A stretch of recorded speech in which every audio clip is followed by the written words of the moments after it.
I'm ready for part one here. Yeah, well, we are going to have two parts here. It was almost, no parts. Because this is really, I mean, I actually did wonder, like, what am I going to do with this, Because on the one hand, we're not going to, as is our pattern, we don't do strictly verse by verse here. But this is just, it's close to being an incomprehensible mess, Exodus 21 through 23. And that may sound harsh, but I'm using those terms deliberately because that is how scholars talk about Exodus 21 through 23. And I think that my goal is that people will get a feel for that, why that is. And the more I thought about it, though, I thought, this is probably a good thing to do because it will, in some respects, take the audience back to the very first episode of Exodus.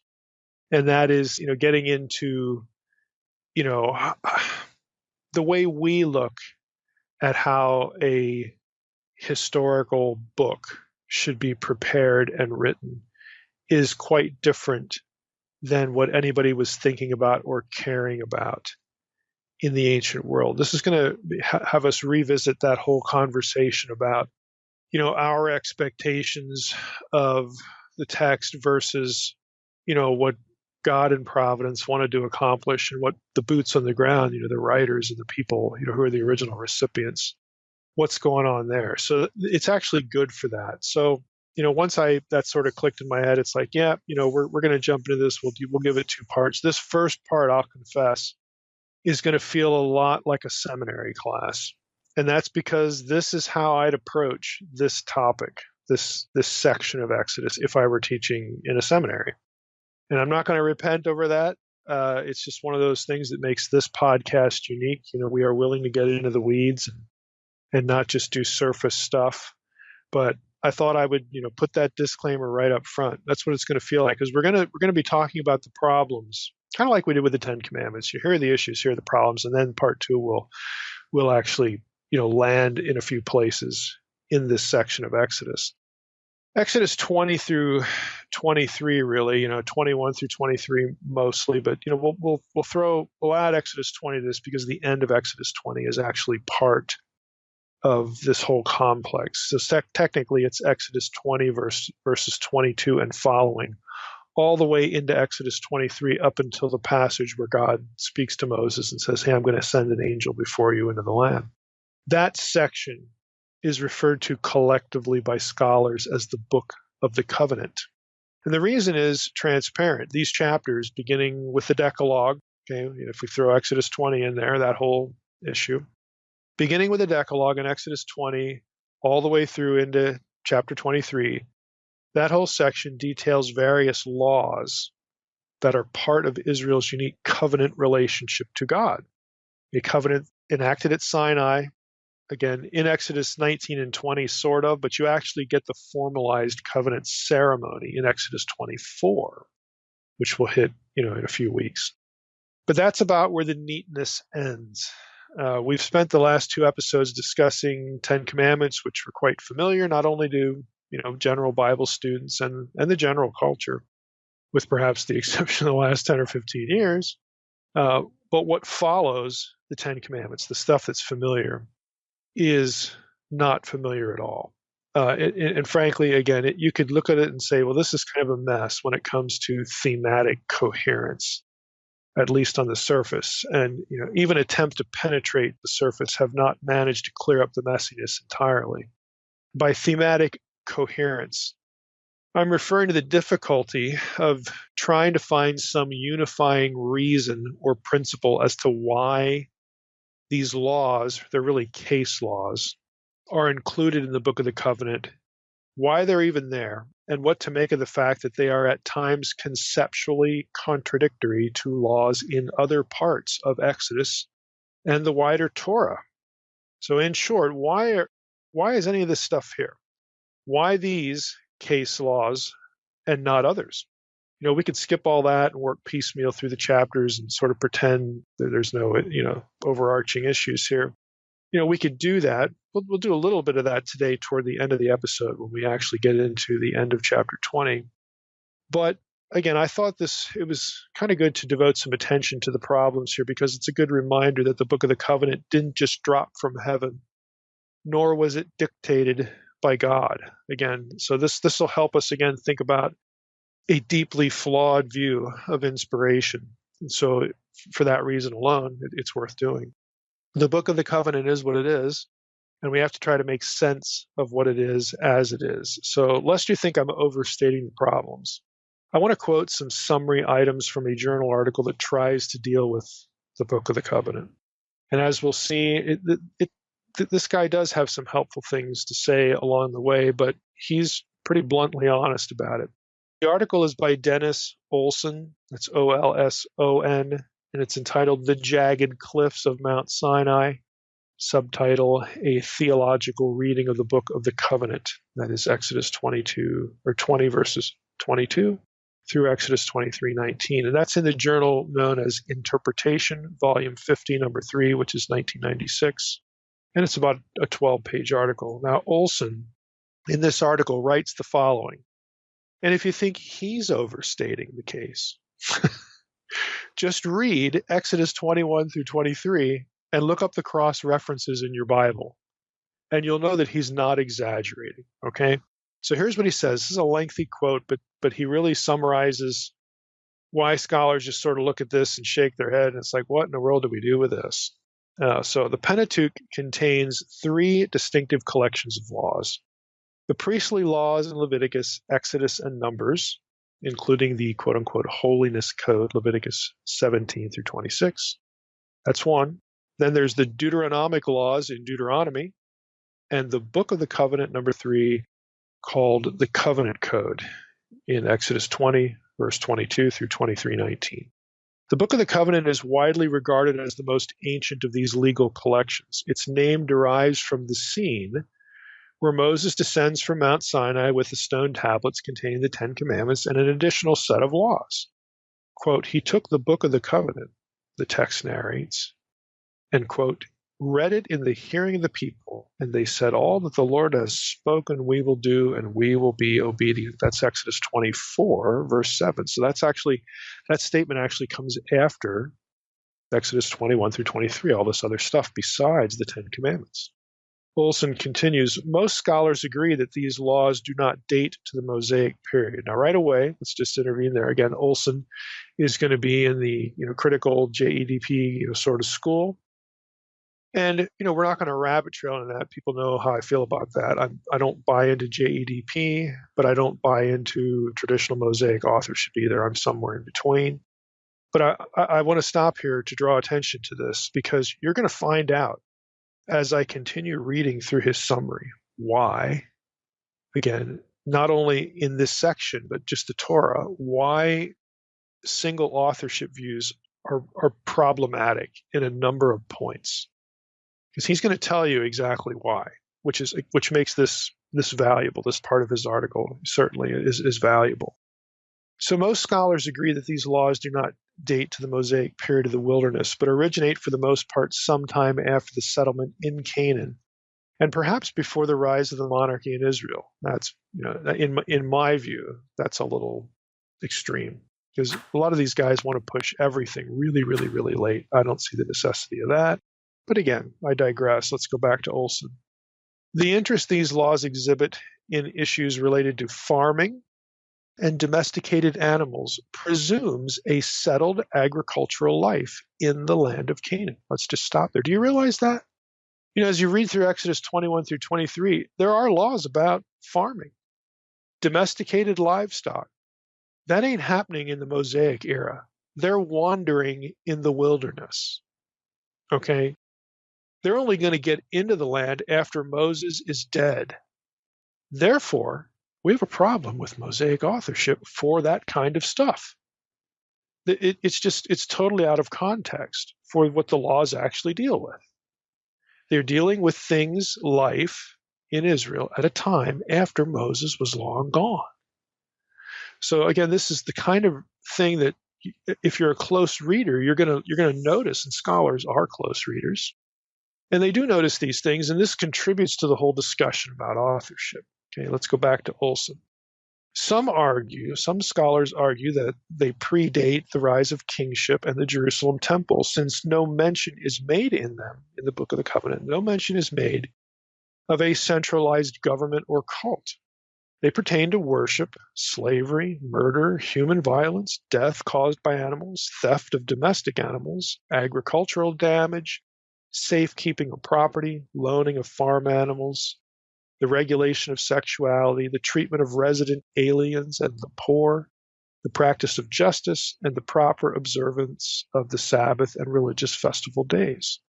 Skipping a little ahead in Olson, in their present literary context, the laws of the Book of the Covenant function as an interpretive extension of the Ten Commandments into various details of the community's life. That's a point we're going to return to.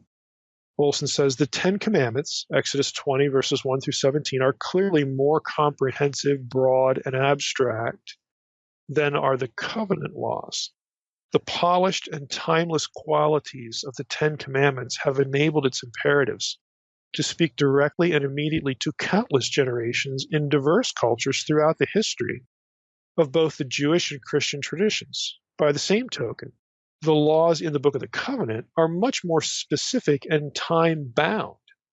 They seem more rooted in their ancient place and culture and less amenable to direct translation into contemporary life. The jumble of legal forms, functions, themes, and values that make up the Book of the Covenant creates for the reader a sense of tension and thematic fractures that defy easy resolution. Examples abound. And he's going to go into some examples here. The list of laws that begins in Exodus 20, verse 22, is unexpectedly interrupted by a superscription that seems to mark the beginning of another collection of laws. So in Exodus 20, verse 22, we read, "The Lord said to Moses, Thus you shall say to the people of Israel, You have seen for yourselves that I have talked with you from heaven." This is, again, the scene at the mountain. And that goes on for 4 verses. Exodus 20, verses 22 through 26, that's the end of chapter 20. And then we get this verse in Exodus 21, verse 1. "Now these are the rules that you shall set before them. When you buy a Hebrew slave," in other words, it's this life in the settled land now. Like, what? We were just on the mountain. Now what? Now we're in the land? Like, what's going on here? Okay. So it just seems like now we're in a different thing, a different collection. Back to Olson. Religious laws against idolatry, Exodus 22, verse 20, suddenly intrude into more secular laws about sexual relationships, oppressing the poor and lending money. So again, let's do a little reading here. If we go to Exodus 22, let's just go to 16 through 19. Laws about social justice. "If a man seduces a virgin who is not betrothed and lies with her, he shall give the bride price to her and make her his wife. If the father utterly refuses to give her to him, he shall pay money equal to the bride price for virgins. You shall not permit a sorceress to live. Whoever lies with an animal shall be put to death. Whoever sacrifices to any god other than the Lord alone shall be devoted to destruction." And then we get, "You shall not wrong a sojourner or oppress him, for you were sojourners in the land of Egypt. You shall not mistreat any widow or fatherless child." I mean, what's the relationship of all these things just, fired off in bullet points all in a row?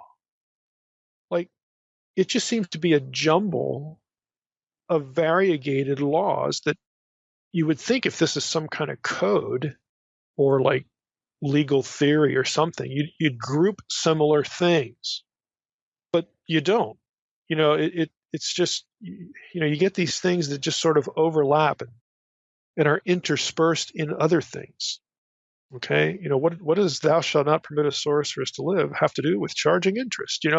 What is that? So back to Olson. The entire sequence of laws in chapters 21 through 23 appears to many to be a hodgepodge with little overarching coherence or organization.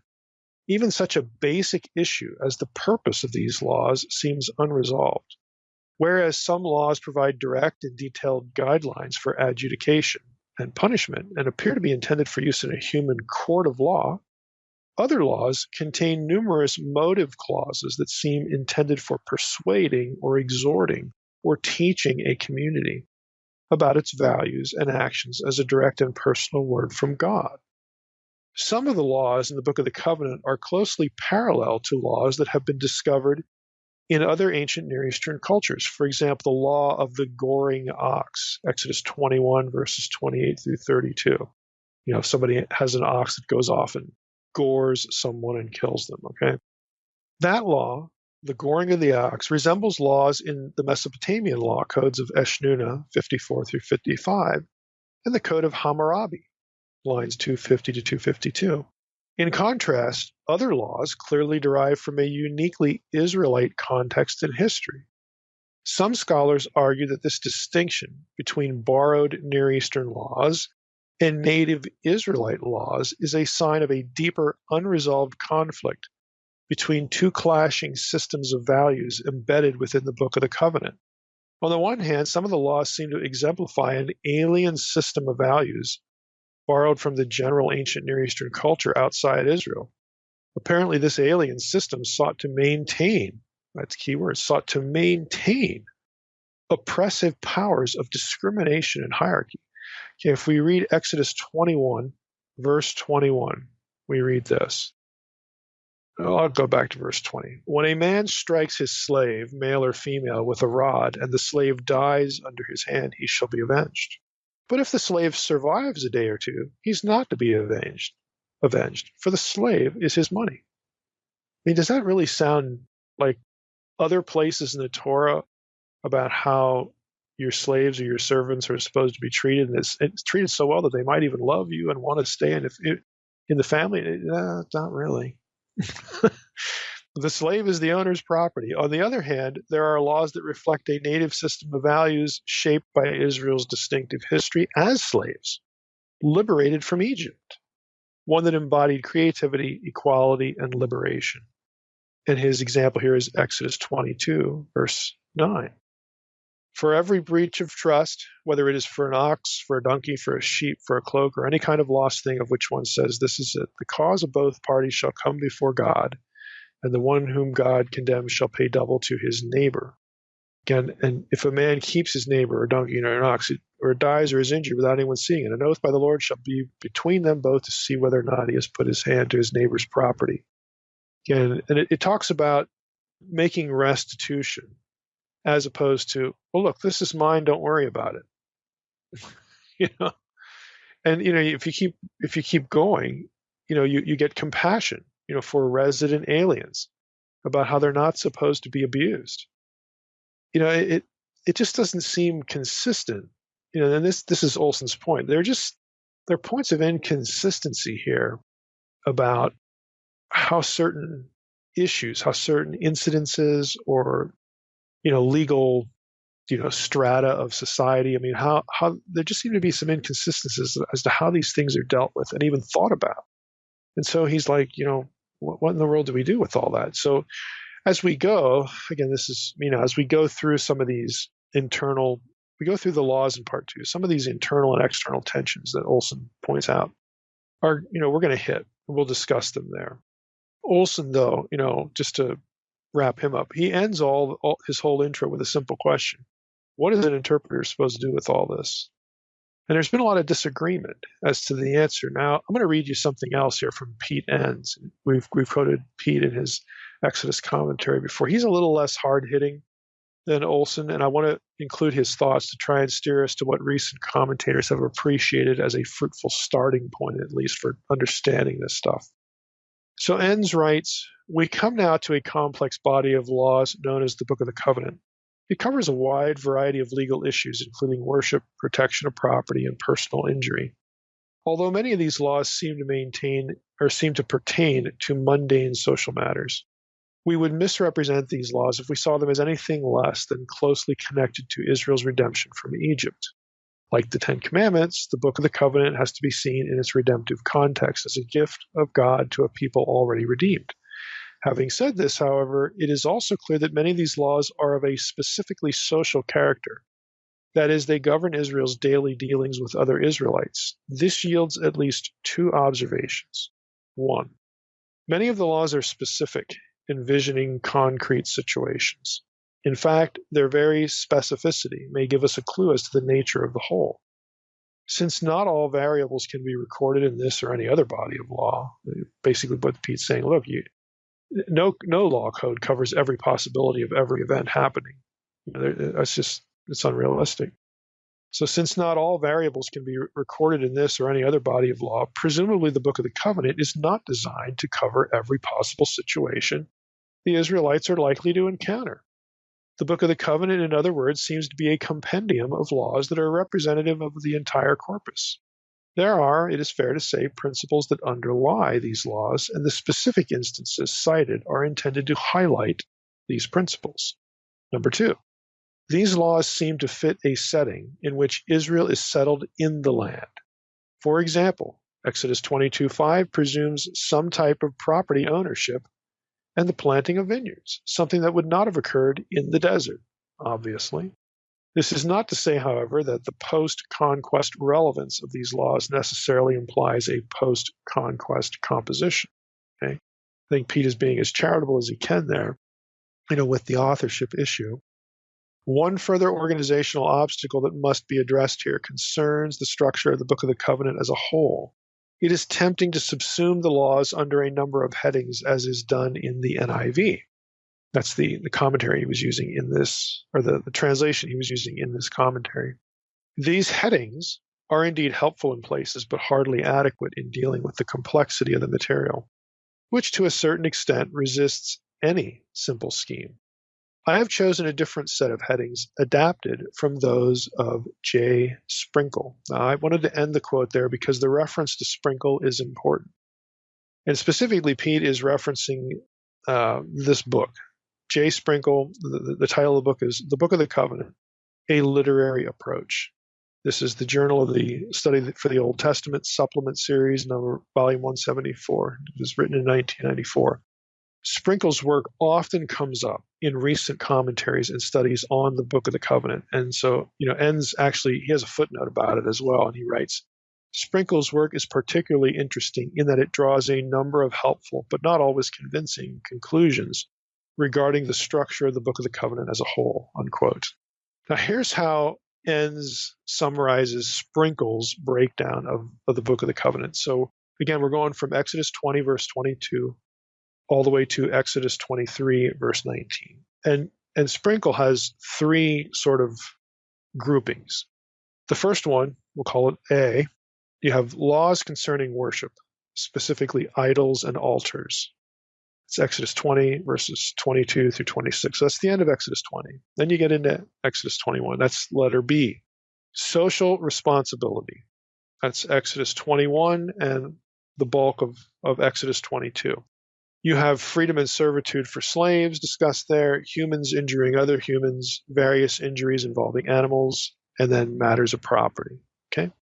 Third section, Sprinkle labels worship and social responsibility. So the third section combines stuff from the other two.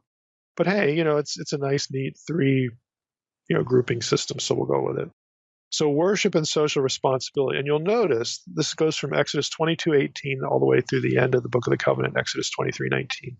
It alternates between worship stuff and then social stuff. So you've got worship stuff. This is the sorceress, bestiality, false sacrifices, all that kind of thing. Then it goes from that to oppression of slaves and loans. Then it goes back to worship, offerings, laws about the firstborn, holiness. Then it goes back to social responsibility, testimony in court, an enemy's animal, okay? Then it goes back to worship, Sabbaths and festivals. So again, it's like, well, why couldn't we hit all that together? Again, Sprinkle's not, we're not going to try to answer that question. It's just that this is a bit of a neat, again, three group way of grouping things. It might feel a little, well, it doesn't feel artificial. I mean, it's there, but it might not help. You might be thinking, well, still doesn't answer the question of why in the world we don't just do this topically. That would make more sense. And I'll admit, to the modern mind, it would. But again, we have to go back to the comment of Olson and Enns, although he didn't use the specific word. Exodus 21 through 23 is basically a compendium. I think it was Olson that used that word, where you've got application of the Ten Commandments to an assortment of situations. And we might think, well, why don't you just go by command? Or why don't you just go, lump similar situations together? That's what a good writer would do. Look, we can't judge an ancient text according to the way we would do things. That's a big lesson to take away from this episode. Again, that's why I said it harkens back to the very first episode we did about Exodus. You might do something in a particular way that doesn't align with what you actually find in Scripture. Live with it. Deal with it. Okay, there's going to be some underlying reason or logic, or maybe not too much logic to it. But this is what it is. It's a compendium. They would have known what to do with it, or they wouldn't have been bothered by it at all. So we have to sort of hold our modern sense of orderliness in check and just go with what we have. Okay. Now Olson, again, recall he was really critical, of the apparent incoherence of the Book of the Covenant, and he has some good reasons. He had this to say about Sprinkle's method and its grouping, so he's appreciative of it. He says, Joe Sprinkle's literary analysis aims to demonstrate the literary coherence and artistry of the present sequence of the book's laws.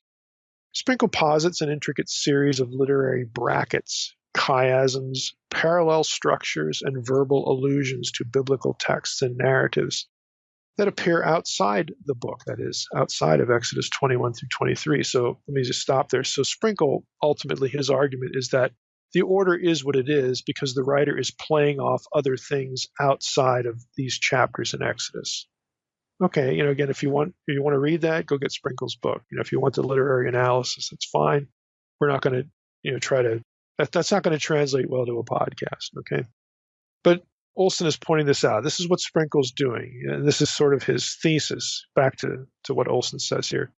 Sprinkle's intent is to present alternative explanations for the tensions and incoherences of the book's laws, which form and redaction critics and source critics attribute to the process of gradual collection and editing. Certain of Sprinkle's explanations of the thematic arrangement of the laws are plausible, but others seem not to negate the evidence for some editing and development in the growth of these laws. I think that's fair. In one respect, however, Sprinkle's study is most helpful in the attention he pays to the ways in which the wider narrative framework of the Book of the Covenant plays a role in helping us to understand the book's function within Exodus. In its present form, the specific laws and admonitions of the book serve as illustrative commentary to the more general imperatives of the Ten Commandments. The Ten Commandments are abstract and require translation into concrete circumstances within the life of the community. The laws illustrate such concretization without needing to be comprehensive or overly systematic or polished. Again, we'll stop there. I agree with that. I agree with what Olson's saying there. Look, the law, the Book of the Covenant, this jumble of laws, is going to accomplish its goal. God's goal, again, the writer's goal, was that, well, let's apply the Ten Commandments. Let's see how these work in real life. Now, again, we might wish they were more systematized. We might wish they were more orderly according to our modern predilections of order. And, Olson with Sprinkle saying, live with it. Okay, now, Sprinkle's going to say, well, it might be because the writer is looking at things outside the Book of the Covenant, and he's drawing things, from other, areas, other laws. Because remember, we have laws in Leviticus, we've got laws, in Deuteronomy, so maybe someone, later on in Israel's history, put these case laws together and was drawing from a number of different places, and he puts them here right after the Ten Commandments to make a point. Hey, all these cases, all these legal cases, the decisions here, the way that we should think about these instances that could happen in our real life, are based on these 10 words, the 10 Commandments. So that's why I'm putting them right next to them, even though they're just a compendium. It's just a collection that we came up with over time. In different circumstances of our own life, our own history as a people of Israel, we put this in here so that you would know we're applying the Ten Commandments given by God at Sinai. Again, we might do that job differently, but the question is not, does Exodus 21 through 23, does it look the way I wish it looked? The question is, does it accomplish its apparent purpose to apply in real life situations the principles laid out in the Ten Commandments? And the answer to that is yeah, it does. And we just have to realize that, the case laws in this book of the covenant that, again, appear to us jumbled and contradictory and whatnot, well, they are what they are because they could be drawn in from different periods of Israelite history that post-date the Mosaic era, different situations about, urban dwelling versus non-urban dwelling, different attitudes, toward classes in the culture or foreigners or whatever at different times. Because whoever's doing this, whatever human hand or hands, gave us the final product here, they want the reader to know that all of these things are derivative and applications of the, sort of the ultimately important principles, the Ten Commandments from Sinai. So that's what it's designed to do. Again, it might look different if we would do it, but we didn't do it.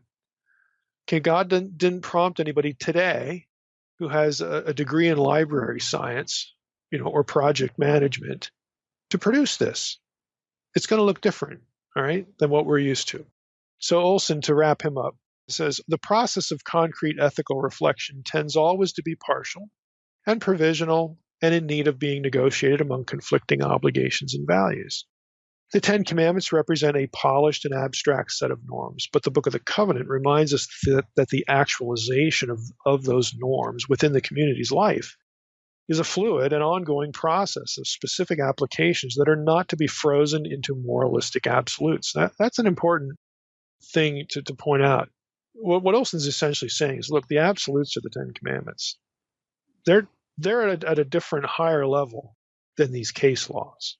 So we really shouldn't be treating the case laws like they're, part of the Ten Commandments, like they're in the same level. One is the absolute principle. The other is an application of how the principle works. They're two different things. Okay, they're not sort of at the same, moral level. There's one that articulates the moral idea, and then there's the other that says, well, here's what it would look like, in this given situation, how to sort of apply this, how to put it to use. Those are two different things.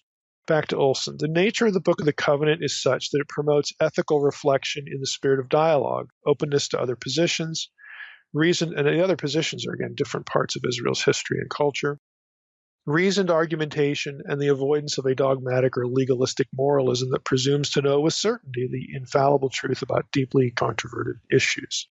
Basically, life is happening in Israel, and as it happens, it doesn't always happen the same way and for the same reasons, but we're still going to try to apply the Ten Commandments. The outcomes in different situations might look different, at least to our eye. But again, the writer, and of course the Israelite boots on the ground, they know what they're trying to do here. They're trying to live out the Ten Commandments. I mean, we make a big deal. Let me just rabbit trail here a little bit and riff a little bit. We make a big deal about how our legal system, the Western, system of law is derivative of the Ten Commandments. That's partly true, certainly, but it's also partly not true, because we have other legal precedents that go into the body of jurisprudence that we call the law. The Ten Commandments play a major part of that, but there's other legal theory that went into producing, and even today, the ongoing production of how we do law.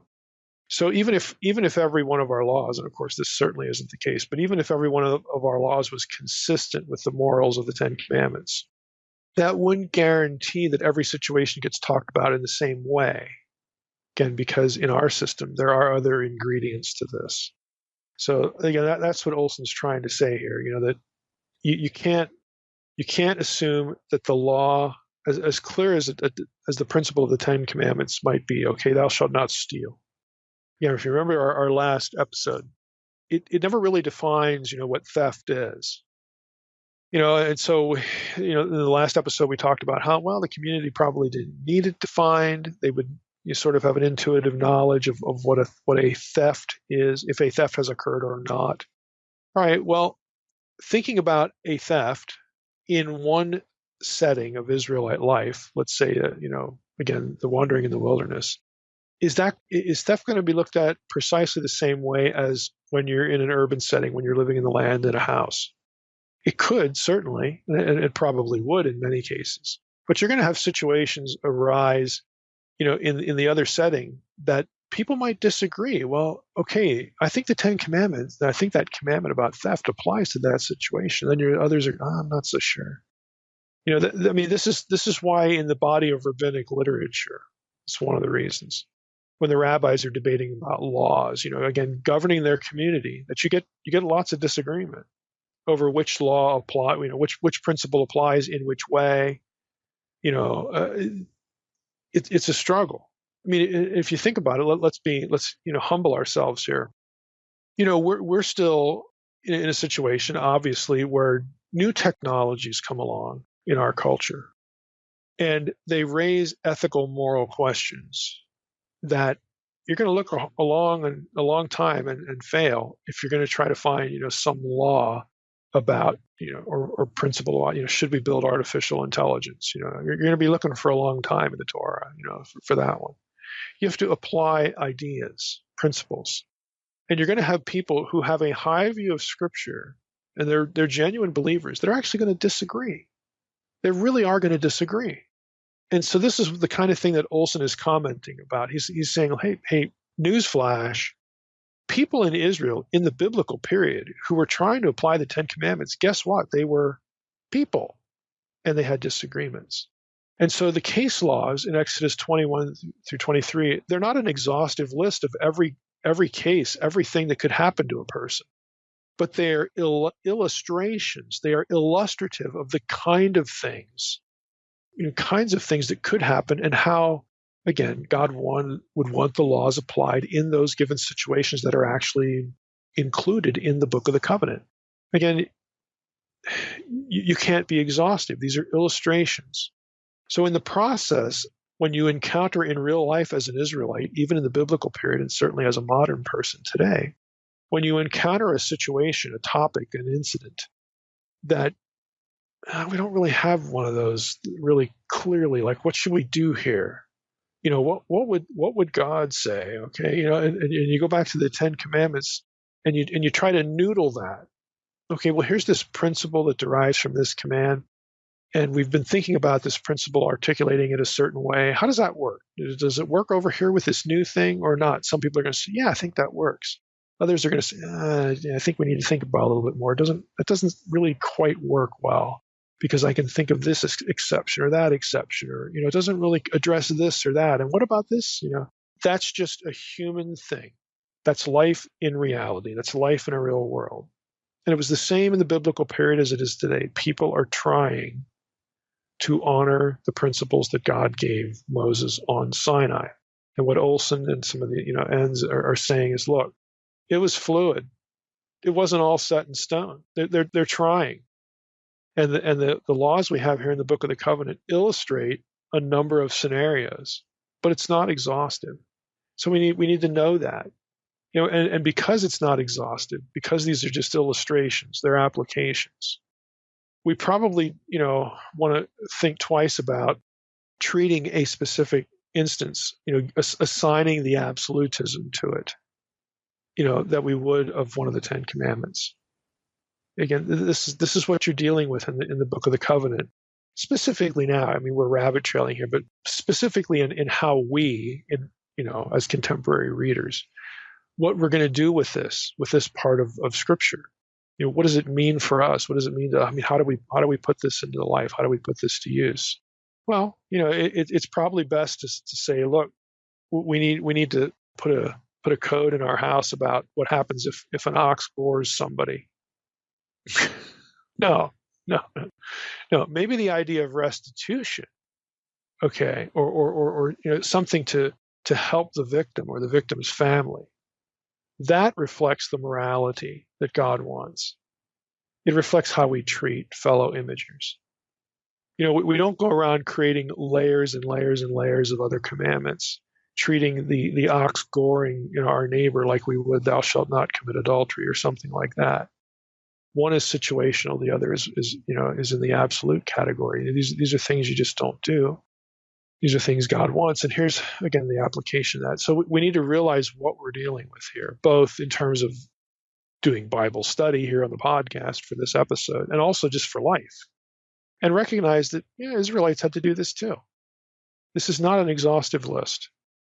No Israelite who wanted to be godly anyway would say, well, I had something happen to me, or I'm getting accused of something. You know what? I can't find a law in the Torah, but it's not in Exodus 20. It's not in the Ten Commandments over in Deuteronomy. I can't find it in any case laws. So guess what? Discussion over. Go away.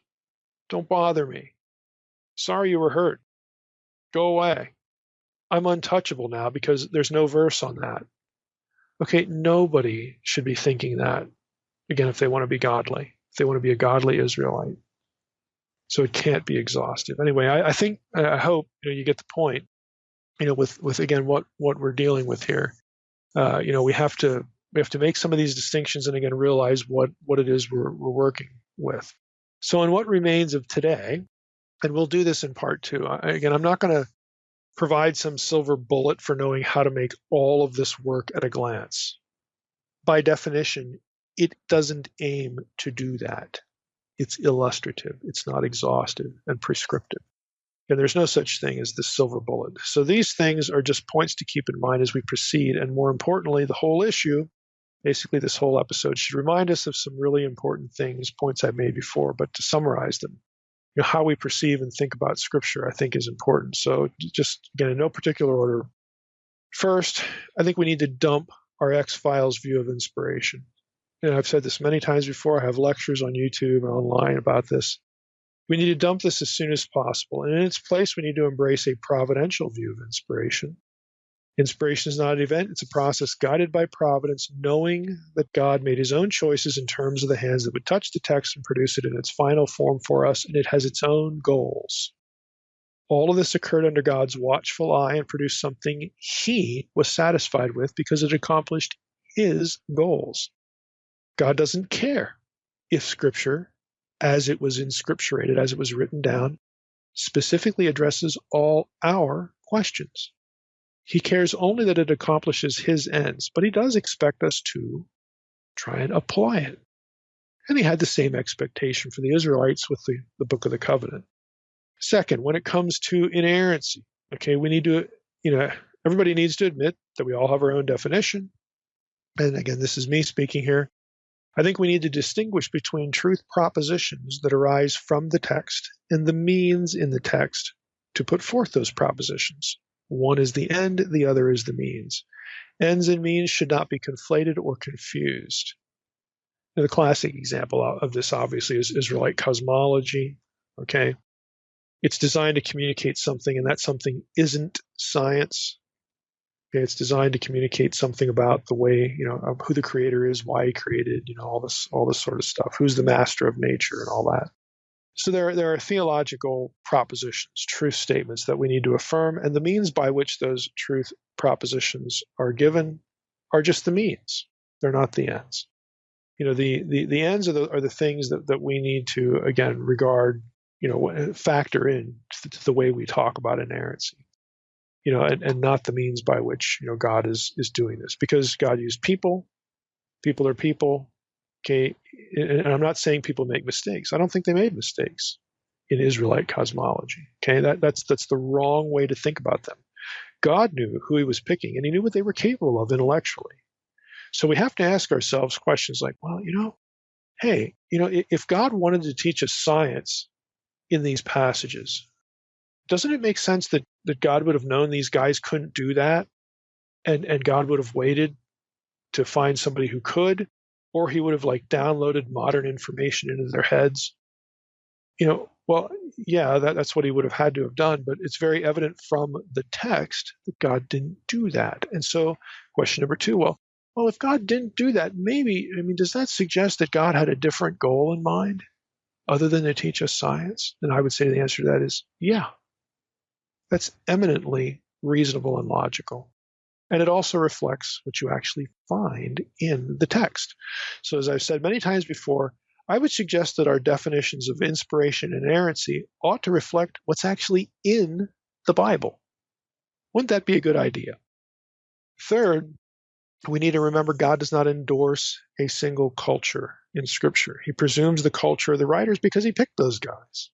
God expects his people to apply truth propositions to their cultural situations so that the truth propositions are not violated or changed. The Book of the Covenant, which is our topic today, is an actual codified example of doing that. Okay, and the differences you get between Exodus and Deuteronomy, like with Passover, those are examples too. They should not be viewed as, well, one's error free and the other one has error. This is just the wrong way to look at these things. We have to realize that these things were written in different times, different places, different occasions, and they have their own things to accomplish. The writers, and I would say God, presumes that you, the reader, are intelligent enough to figure that out. Now, I know atheists aren't intelligent enough to figure this out because they just look at this and they want everything to conform to the way they would do it and modern ways of looking at a piece of writing. They don't want to take things in context. And part of the context for Scripture is the fact that God picked the people who did it, and God had goals for those people at the time that he picked them. See, we need to not only ask questions like that in our own heads, but we also need to ask questions like that of the people who are critical of Scripture. Don't you think, if it doesn't conform to this thing over here that you think it should be, well, is it possible that God might have had a different goal? Is that possible? Atheist friend, is that, could God have had something else in mind other than what's floating around in your head? And again, I would say the answer to that is certainly, yeah. When I write something, I have different goals than what you might have if you were writing it. So let's just translate that to the divine sphere, okay? The divine mind, and not elevate ourselves above that. It works the same way, okay? Another thought: we need to conform again to the data of Scripture as we learn how to think about it. The reverse is not true. Scripture should not be bent to our will, to our ways of thinking about things so as to validate our thinking over the text. An example of this need and flawed propensity is the way people often sit in judgment of Scripture as to the matter of historicity. Again, if I recommend people listen to the very first episode we did in this book series on Exodus. Another example is the Book of the Covenant, which is our topic for today. We define coherence one way. We define it coherence. What is coherent? The way we think of it as. And you know what? God doesn't really care how we think of it, because he wanted what's in the Book of the Covenant at the end of the road of his providential oversight of the text for his own reasons. He wanted it to accomplish his own goals, specifically illustrations for the believing community to apply the Ten Commandments. If that looks jumbled to us, it's because of the fact that our expectations don't align with God's goals and God's satisfaction. So let's just admit that. Again, I hope you get the flavor of this.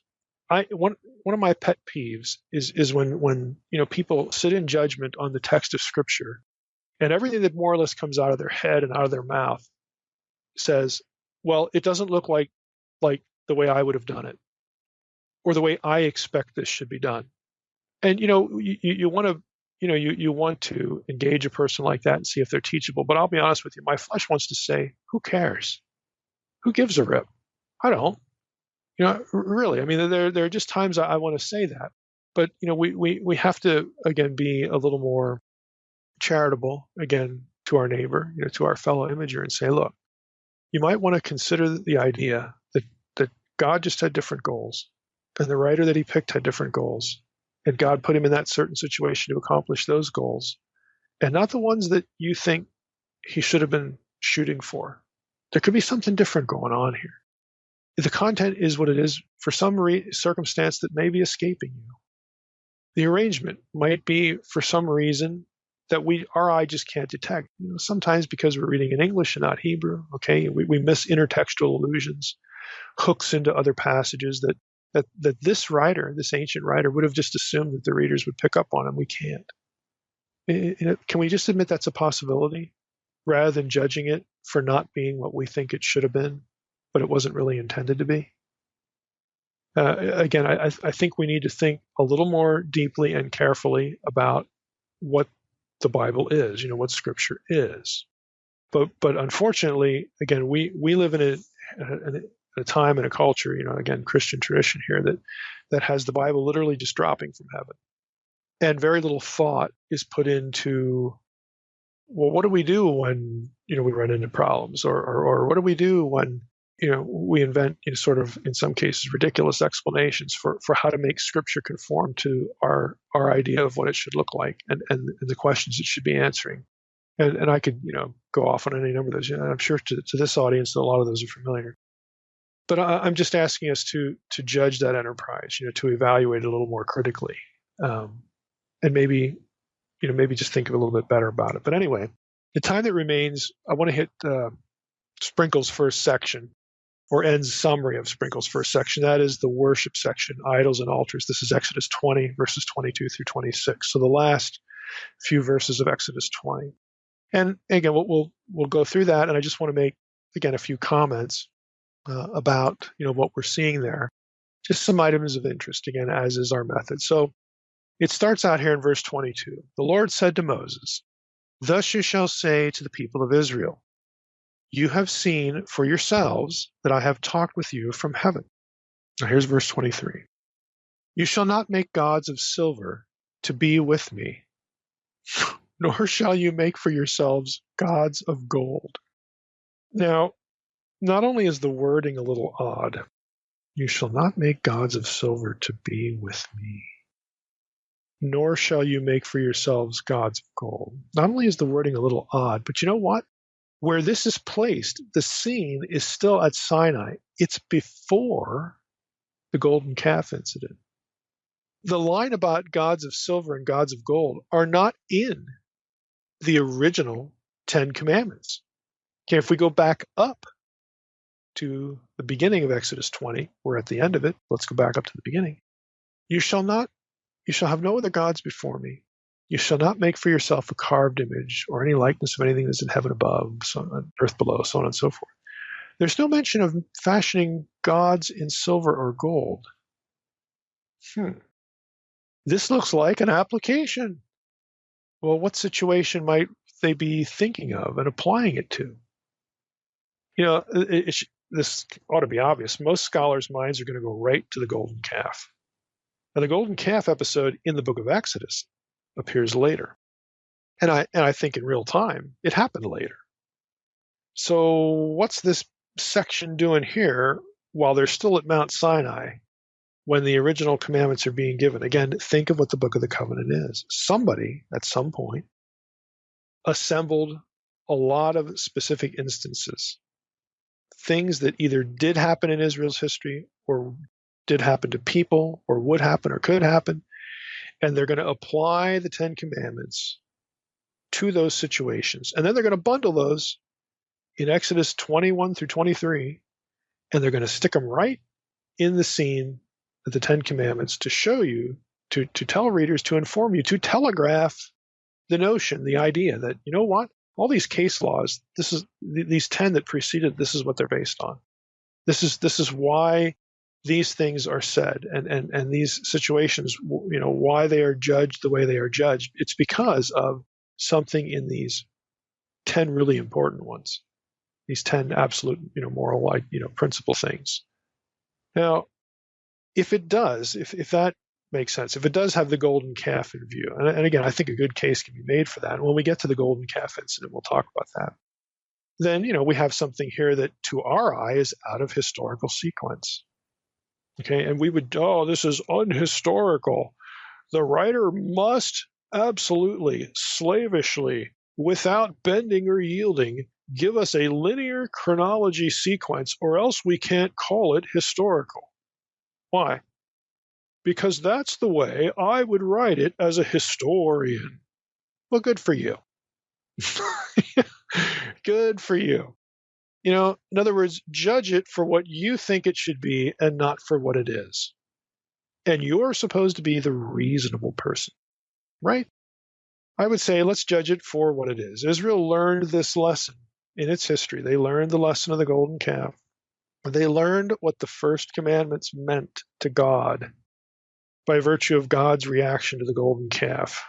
Again, when we get there, that could easily have been a misguided effort to worship the God of Israel, who his covenant name is Yahweh, but his older name, the patriarchs, was El. See, and when we get to the golden calf incident, we're going to realize that one of El's epithets is the bull.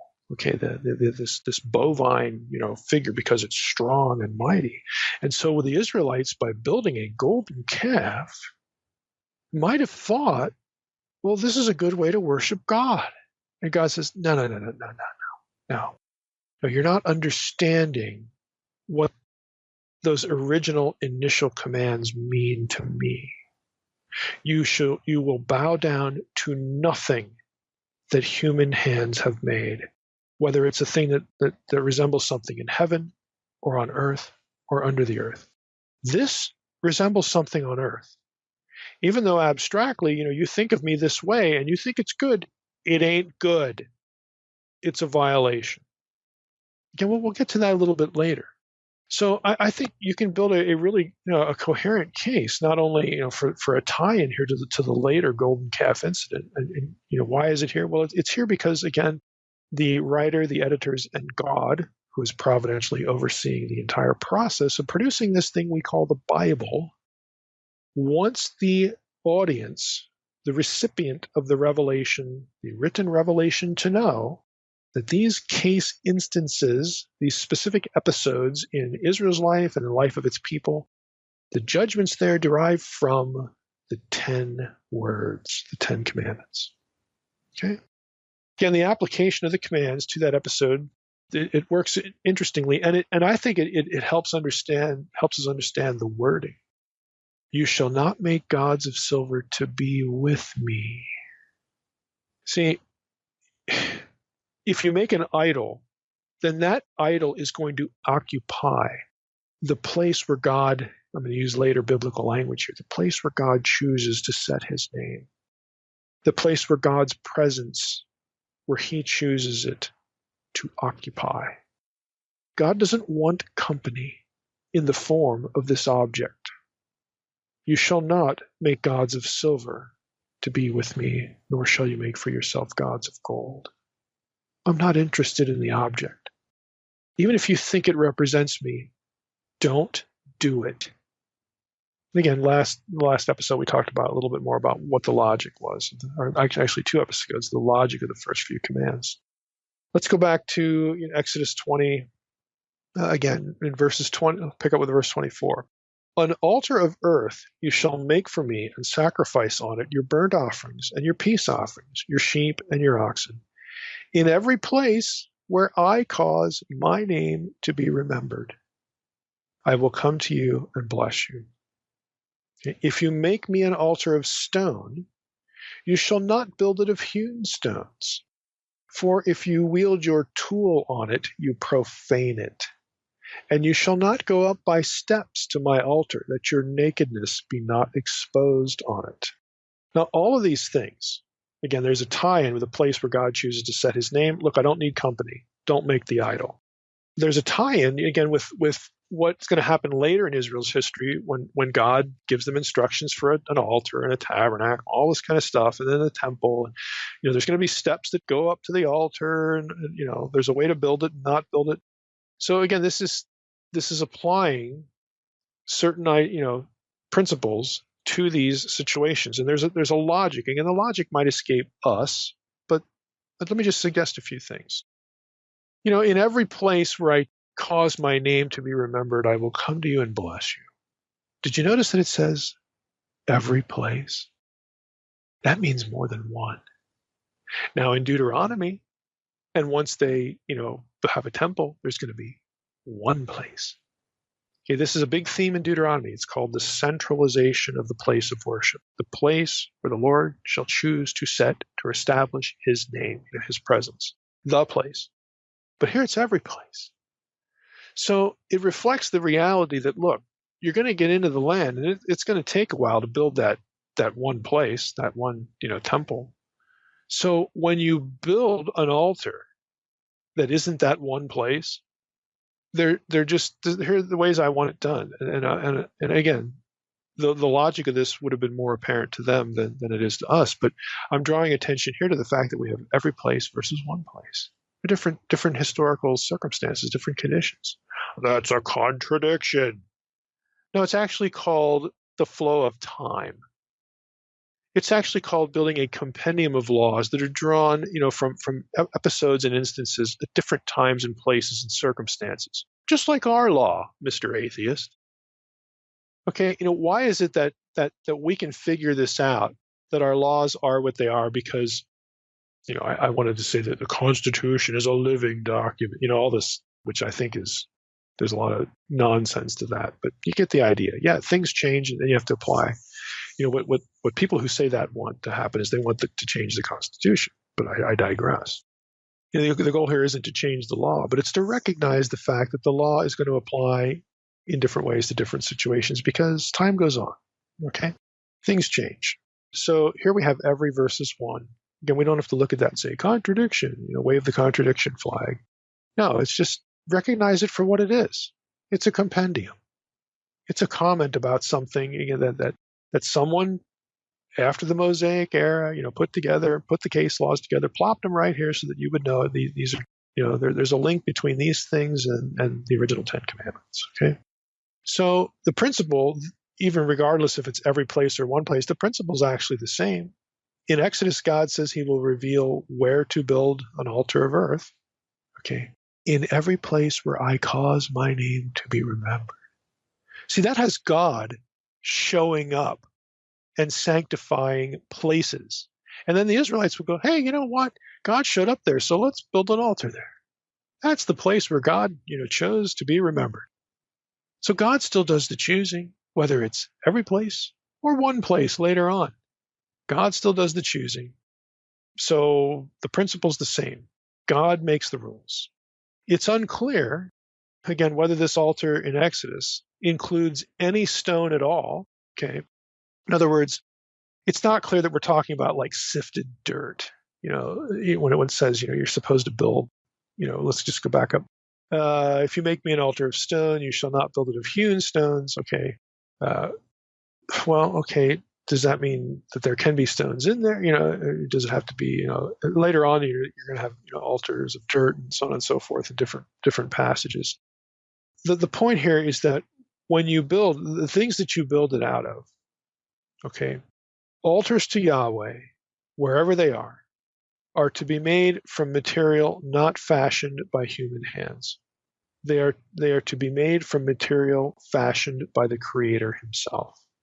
Now that's going to change again when we get to the temple, which is a more permanent structure.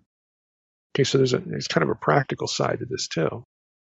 But the idea is that, again, you worship where God tells you to, and you build an altar the way God wants it built. And the way God, wants it built is going to change. But for this setting, in this situation right now, before we have the temple, the idea is that, look, you build it from material not fashioned by human hands. And this is designed to teach something. I don't want you bowing down to a thing that people make. I want you bowing down to a thing that I made, that God made. And God made stone. He made dirt. So use that. Don't fashion it by your own hands. Just use that. Again, we could go on. Let me just have one other thing here. The principle of correct worship in these few verses is not contradicted here. When you go to a passage like, okay, we've got Exodus 20, verse 26. You shall not go up by the steps to my altar that your nakedness be not exposed to it. And then you go to Exodus 28, where it says, this is talking about the garments for the priests. You shall make for them linen undergarments to cover their naked flesh. They shall reach from the hips to the thighs, and they shall be on Aaron and his sons when they go into the tent of meeting, and when they come near to the altar to minister the holy place, lest they bear guilt and die. This shall be a statute forever for him and for his offspring after him. Leviticus 6:10. The priest shall put on his linen garment and put his linen undergarment on his body, and he shall take up the ashes. Take up. They're going up steps. Take up the ashes to which the fire has reduced the burnt offering on the altar, and then, put them beside the altar. So he's going up and down. Leviticus 9:22. Then Aaron lifted up his hands toward the people and blessed them. When he came down from the offering, from offering the sin offering and the burnt offering and the peace offering. So again, there's the staircase. Well, okay, in the Exodus passage, we don't have that yet. We don't have this sort of fancy temple, tabernacle sort of setting, and later we do. So again, there's not a contradiction here. These are different circumstances, but the same idea is being expressed in the variant circumstances. So Sprinkle and others, he's not the only one here. They've argued that the whole logic about like covering the nakedness, when you're doing the religious stuff, okay, going up and down the stairs and whatnot, that the logic there is part of a wider polemic against Canaanite religion. And Sprinkle actually devotes 14 pages to this, and that's just, I want to say mind-numbing detail, but I'd probably actually be interested in it. Okay, 14 pages of this, but anyway, he says it's part of a wider Canaanite polemic against Canaanite religion. If that's the case, then these sorts of regulations that distinguish what priests of Israel wear and what they cover on their bodies, done to distinguish them from priests in Canaan, because oftentimes nudity, was part of that. There could be, some sexual stuff going on depending on what aspect of the religion we're talking about.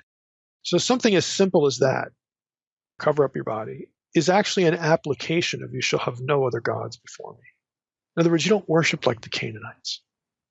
Okay, we don't do things that they do to honor their gods. Okay, you worship, no other gods before me. Now, ends comments on this, and with this we'll wrap up. As for the specific regulations, here in Exodus 20, a fair degree of speculation must accompany any comments. And again, that's understandable. Why only altars of earth or uncut stone? And why no steps?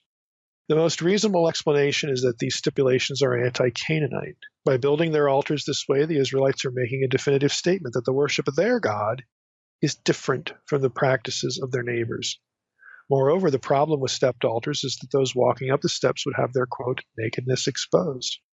This is not simply a matter of prudishness or social embarrassment. It may also be a polemic against Canaanite cultic practices, which sometimes included sexual rituals. Later in Israel's history, stepped altars were used, but God had instructed the priests to wear linen undergarments to avoid indecent exposure. Again, I wanted to read that just to reinforce the audience that it's not just Mike. I'm not trying to just make stuff up here, but this is part of an academic discussion about these particular laws. And if this is true, well, isn't that funny? All of Exodus 20, verses 22 through 26, about Sprinkle's term, proper worship, it's all derivative. It's all an application of things like, you shall have no other gods before me. You shall make no graven image. So this weird stuff about making gods of silver and gold, and I don't want any gods with me, and cover yourselves, and don't use hewn stones when you build an altar. They're actually applications. Okay, these rules are derivative of and applications of some very simple absolute commands. And this is what the Book of the Covenant does. And again, it may not do it in the way that you wish it would do it, that it would make more sense to your mind. Just live with that. Go with it. And again, we're going to see more of this kind of thing as we proceed in part 2, because again, these are the goals that the writers and God had for this material. And, it may confuse us at points and irritate us at points, but we just have to let it be what it is, and then we can get something out of it. All right. Well, as I, hinted last time in part 1, what we're going to do is just sort of cherry pick our way through Exodus 21 through 23, stopping, of course, at the point where God has this conversation with Moses about the angel that he's going to send before the Israelites into the land. So that's where we'll pick up in Exodus after this. But as far as just sort of, again, picking our way through this, that's going to be our method. We could be here for, several weeks, if we paused really a month, if we paused all the laws, and I'm not going to do that because our method here isn't verse by verse, strictly anyway. It's just stuff that, again, I think is kind of interesting. But if you haven't listened to part 1, you need to, because, we sort of made the point, that this is a real, this whole section has given scholars a lot of trouble because a lot of things in it either don't seem to be interrelated to each other, or seem to be contradicted in other parts of the Torah. And we talked about why that is. Essentially, this is a section that applies principles from the Decalogue, the Ten Commandments. And that's what I want to do this time. I'm going to pick out a few examples. We'll talk about what they mean.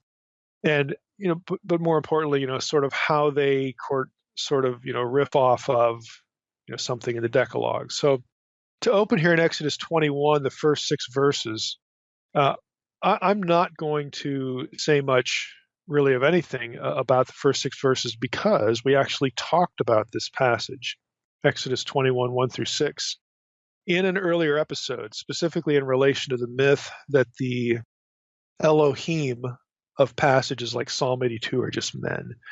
That was episode 249. Now you might say, well, what does that have to do with Exodus 21? Well, it does. I'll tell you a little bit about that here in a second here. But also Exodus 22, verses 7 through 9 was looped into that discussion. So when we hit Exodus 22, 7 through 9, we're not going to stop there either. The issue in Exodus 21, and again, there's a parallel to this in Exodus 22, that section. The issue is in verse 6, where, this is Exodus 21, 1 through 6 is, when the slave of the house, wants to join the household, the house, and it's the whole thing. I love my master, my wife, my children. I don't want to go free. So then the master, brings him to Elohim in verse 6. Then his master shall bring him to Elohim, and he shall bring him to the doorpost. His master shall bore his ear through with an awl, and he shall be his slave forever. Well, people who want the Elohim in Psalm 82 will say that verse, Exodus 21, 6, means that the master will bring him to the gods, plural, in other words, the Israelite judges. But of course, the passage never says that. And as we noted earlier in this series and episode 249, the judges of Israel are never called Elohim in any passage of the Bible, period. So, this is something that has to be sort of made up and inserted into the narrative. Now, the issue is a little more complicated when you look at the parallel passage of the slave who wants to join the household in Deuteronomy. Because in that passage, the part about bringing him, the slave, to Elohim is omitted. In episode 249, we asked why. Why would you do that? If the reference is to God, singular, capital G-O-D, why take God out of the picture? It doesn't make any sense. If it's to human judges, which of course it isn't, but let's pretend, if the reference is to human judges, why would you take them out? That doesn't make any sense either. And the answer, as we talked about in episode 249, is something Cyrus Gordon published years ago, that the writer of Deuteronomy, or at least this passage, writing in 8th century or so, again, I'm not a JEDP guy, but there are differences of date in passages within the Torah. We've talked about that a number of times. We've actually illustrated a few. Part 1 of this particular section of Exodus was more the same in that regard. But if he's writing in the 8th century, he omitted the Elohim apparently because the term Elohim could have been construed as plural and a reference to household ancestors, the dead, in which case the writer may have feared people would make images to the ancestors or otherwise drift into idolatry. And by the way, the Exodus passage, that's the Deuteronomy passage where this is omitted. The Exodus passage, you could read that way too. Then his master shall bring him to Elohim, again, the ancestors of the household. But Exodus doesn't have the same problematic historical background as Deuteronomy, again, presuming the passage is 8th century or so, which is, again, when Israel was caught in idolatry, and it had to have reforms under kings like Josiah. Okay, now I tend to think the household ancestors are in view in both passages. I think that's coherent. In Exodus, you could certainly have it to capital G-O-D, but it's very workable with household ancestors in both passages. And, it's not a hill I'd die on, but, this law would be an extension. If that's the case, this case law, Exodus 21, 1 through 6, would be an extension of honoring your father and your mother. That's how it would connect to the Decalogue. Their approval, the approval of your ancestors, is needed for an outsider to join the family. Okay, there's a ritual of approval here, as it were. Now, Gordon's explanation that the Elohim here are the household ancestors, family members, deceased family members, has 1 Samuel 28 in mind. This is where Elohim refers to the disembodied human dead, which is a very common usage of the term Elohim in the ancient Near East. So, this sort of I think it makes good sense. Elohim, again, as I talk about an unseen realm a lot, we've done a number of episodes. Again, episode 249 is the one to go to. Elohim is really any being by nature that is a disembodied member of the spiritual world. That's why Elohim as a term is applied to the deceased human dead in 1 Samuel 28, and again, presumably or potentially here. Now, incidentally, this is also good evidence that the Israelites didn't believe in soul sleep and didn't deny an afterlife. We could, if they're doing this, bringing the slave, to puncture his ear on the doorpost of the house, and they're bringing him before the Elohim. Again, in other words, their dear departed loved ones. This would make a lot of sense, both in the cultural context, in the context of 1 Samuel 28, which, by the way, would have been written at the same time as at least the passage in Deuteronomy. Again, if that section is late, it makes good sense. And this is not in and of itself like a bad thing. I mean, we kind of listen to that and it's like, what? Like the Israelites are, still thinking their dead loved ones are alive, and they're like doing ceremonies to honor them. And yeah, and you know what, listener, you do too. You have, this is why you put flowers at a grave. This is why you visit a grave and talk, to the deceased, because you assume that the person is still around, still alive. I mean, they're not bodily alive. And this is the same kind of thing. Why do we do nice things for the dead? It's to honor them. Whether it's putting a stuffed animal at a grave, or flowers, or cards, or whatever. Okay, we have this assumption that we're being watched, or that the departed person will know what's going on and appreciate it. This is just normal stuff. It's very normal. It's not idolatry or anything like this. And you could bring up the teraphim. And we talked about, teraphim in other episodes, again, including, I believe, in episode 249. But the teraphim were figurines. They're in several biblical passages. And in the context of a couple of those, they could be human in appearance. Again, even if they're figurines of the dead, that doesn't mean they're being worshipped. The Old Testament equivalent of having, pictures of dead loved ones are the teraphim. They don't have cameras, but they can make images and keep them around the house to remind them of their ancestors.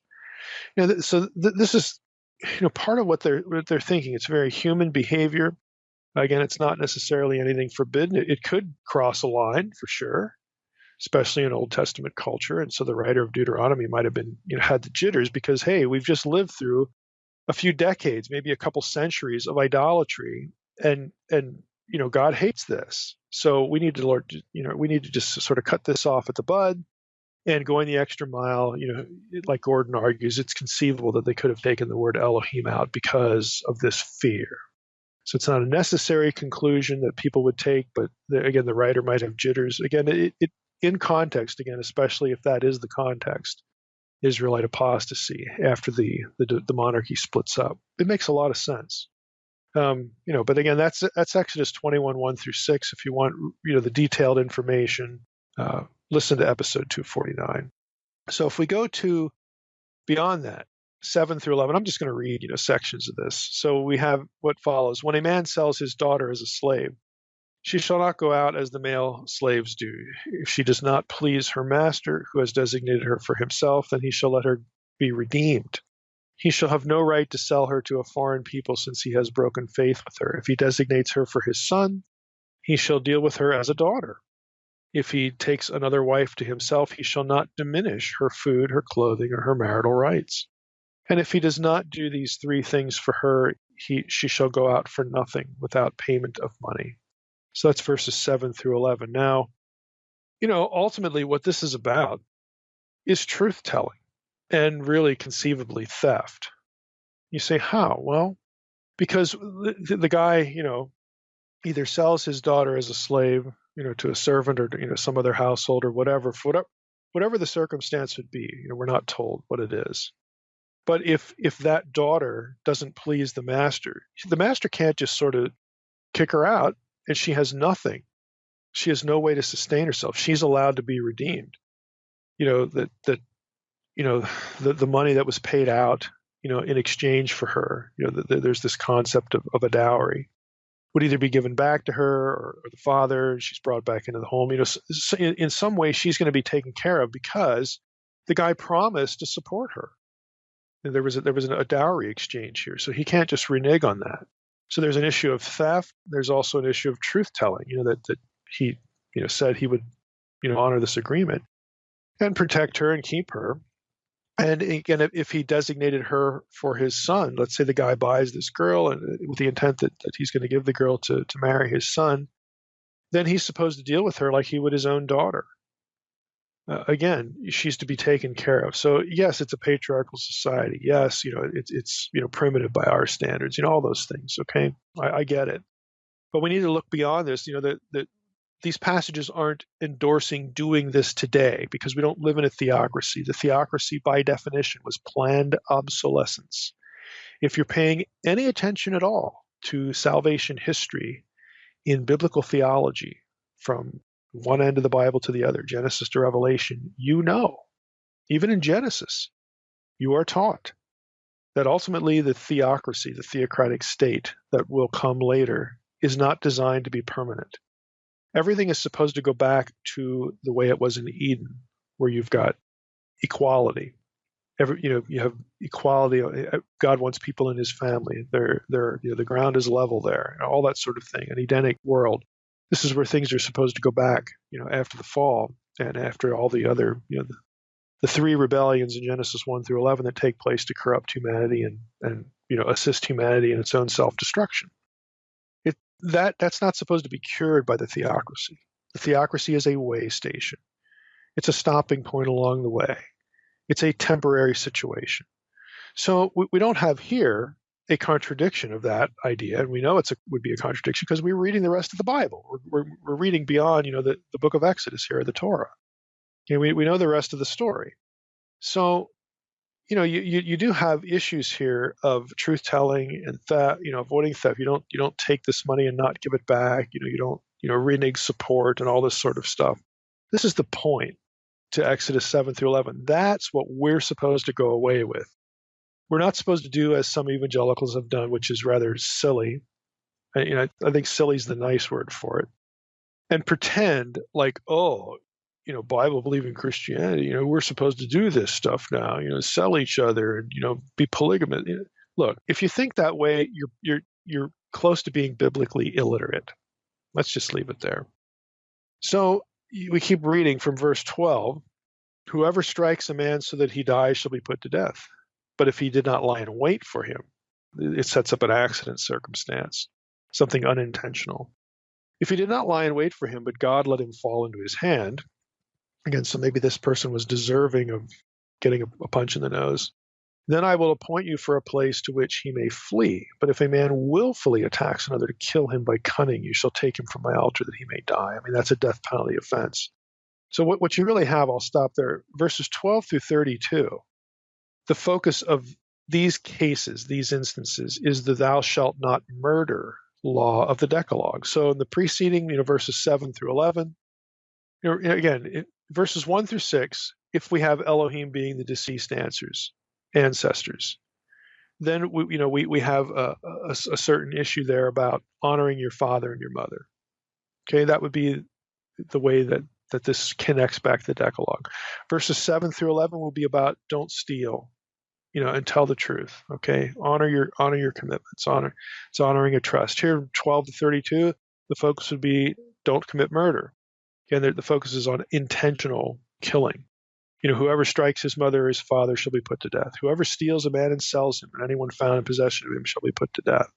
Again, that goes back to the stealing, but also, since kidnapping is a death penalty offense, it could also be, again, considered, in that day, doing intentional harm that, again, potentially, could result in death. If you're kidnapping someone, it's usually not to do nice things to them. That sort of thing. So you could have the theft, command in there as well. You could be committing an act that sort of telegraphs a murderous intention. And so that's why it gets included here. Whoever curses his father or mother shall be put to death. And it's the same thing here. So this whole section is really, again, trying to apply in, the Israelite mindset, the command against murder. Now, I want to spend a little bit of time on a few of these verses because I think they get really misused today to justify abortion. And I'm speaking specifically here of Exodus 21, 22 through 23. So let's just read those. So we've got here verse 22. This is Exodus chapter 21, verse 22. When men strive together and hit a pregnant woman so that her children come out, but there is no harm, the one who hit her shall surely be fined, and has to pay money, surely be fined, as the woman's husband shall impose on him, and he shall pay as the judges determine. But if there is harm, then you shall pay life for life. Okay? Eye for eye. Again, this is continuing on in verse 24. Tooth for tooth, hand for hand, foot for foot, burn for burn, wound for wound, stripe for stripe. So that was actually 22 through 25. But the key verses are these two, 22 and 23. So in verse 22, you have a struggle, a fight. A pregnant woman gets hit, and her children come out, but there is no harm. Again, these are all ambiguous sorts of phrases, which I'll get to in a second. Then the one who hit her, if there's no harm, shall surely be fined. But if there is harm, verse 23, then it's life for life. Then that's a death penalty issue. Now, let's just talk about the content of the passage before we get into why I'm sort of camping here for a little bit. Sarna writes this: unfortunately, the Hebrew text is replete with difficulties, which are further compounded by the attachment of the law of talion. That's eye for eye, tooth for tooth. Lex talion is in Latin. For example, it is not clear why the phrase expressing expulsion of the fetus, the contents of the womb, should speak of children in the plural. Nor do we know whether stillbirth, premature birth, or term delivery is intended. Any one of those circumstances could apply. And Sarna adds, nor is it certain to what and to whom the Hebrew ason, here rendered other damage or harm, refers. We don't know what's really in the picture. So we've got some problems here. Again, Sarna tries to unpack this a little bit. I'm mostly satisfied with this. Children, this is me talking. Now, I think the reason that it's plural is probably to cover the loss or premature birth of more than one child, because they may not necessarily know if it's one or more than one. And so the plural covers that. I think that's the easiest explanation. Sarna notes about the verb come out, which he translates in his commentary emerge. So if the contents of the womb emerge, they come out. He says here the term is used of birth elsewhere, though it is not the normative term. And examples would be Genesis 25:25. The first came out. This is Jacob and Esau. Again, the first came out red, all his body like a hairy cloak. So they called his name Esau. So came out there is the issue. Genesis 38:28. When she was in labor, one put out a hand, and the midwife took and tied a scarlet thread on his hand, saying, "This one came out first." So that it's enough of the examples. To come out, yatsah here in Hebrew could be a verb for birth. It's certainly used that way. Typically, you'd have something like brought forth. Okay, something like trying to remember another. Kana is kind of a rare verb, but begot, or when it's used of a woman, she conceived and brought forth or bore a child. You have yalad in some of these cases and other verbs, but you do have this one that's translated come out. That does occur with birth, so that might actually be in the picture. So you could have a live birth here. You could have a stillbirth. Something like an unintentional abortive circumstance. Obviously, we just don't know. Sarna also comments on the term harm. He says elsewhere this term signifies a major calamity. It's used in the Joseph story, Genesis 42:4. Jacob did not send Benjamin, Joseph's brother, with his brothers, for he feared that harm might happen to him. Genesis 44:29. If you take this one also from me and harm happens to him, you will bring down my gray hairs to evil and Sheol, when Jacob doesn't want to send Benjamin back. So harm is something that's a pretty severe calamity. So is that in view here? Well, probably, again, because the one circumstance might involve the loss of a life, a death penalty offense. Now, Sarna adds, rabbinic tradition construes the phrase in this way, against some severe harm, and understands it as referring to the mother. And that brings up another issue. Is the harm to the mother or the child? The passage doesn't say. When men strive together and hit a pregnant woman so that her children come out, but there is no harm. That probably refers to the kids, but in the next verse, but if there is harm, then you pay life for life. So is one the kid, the other the mother, or both the kids, both the mother? Who knows? And verse 23, again, all these issues sort of rolled together, and then verse 23 is really the sticking point nowadays. But if there is harm, again, we don't know if it's mother or child. Now, pro-abortion people, including some Christians, read the passage as follows in light of all this. They would read it this way. When men strive together and hit a pregnant woman so that her children come out and are dead, again, we're reading into that, but this is just for illustration. Her children come out and they're dead, but there's no harm to the mother, then the one who hit her shall be fined. But if there is harm, in other words, if the mother dies, then there's life for life. So why it's read that way is this. The mother's life, when it ends, requires the death penalty. And so therefore, ergo, in this interpretation, the mother's life is counted as more than her children. The children are essentially not valued.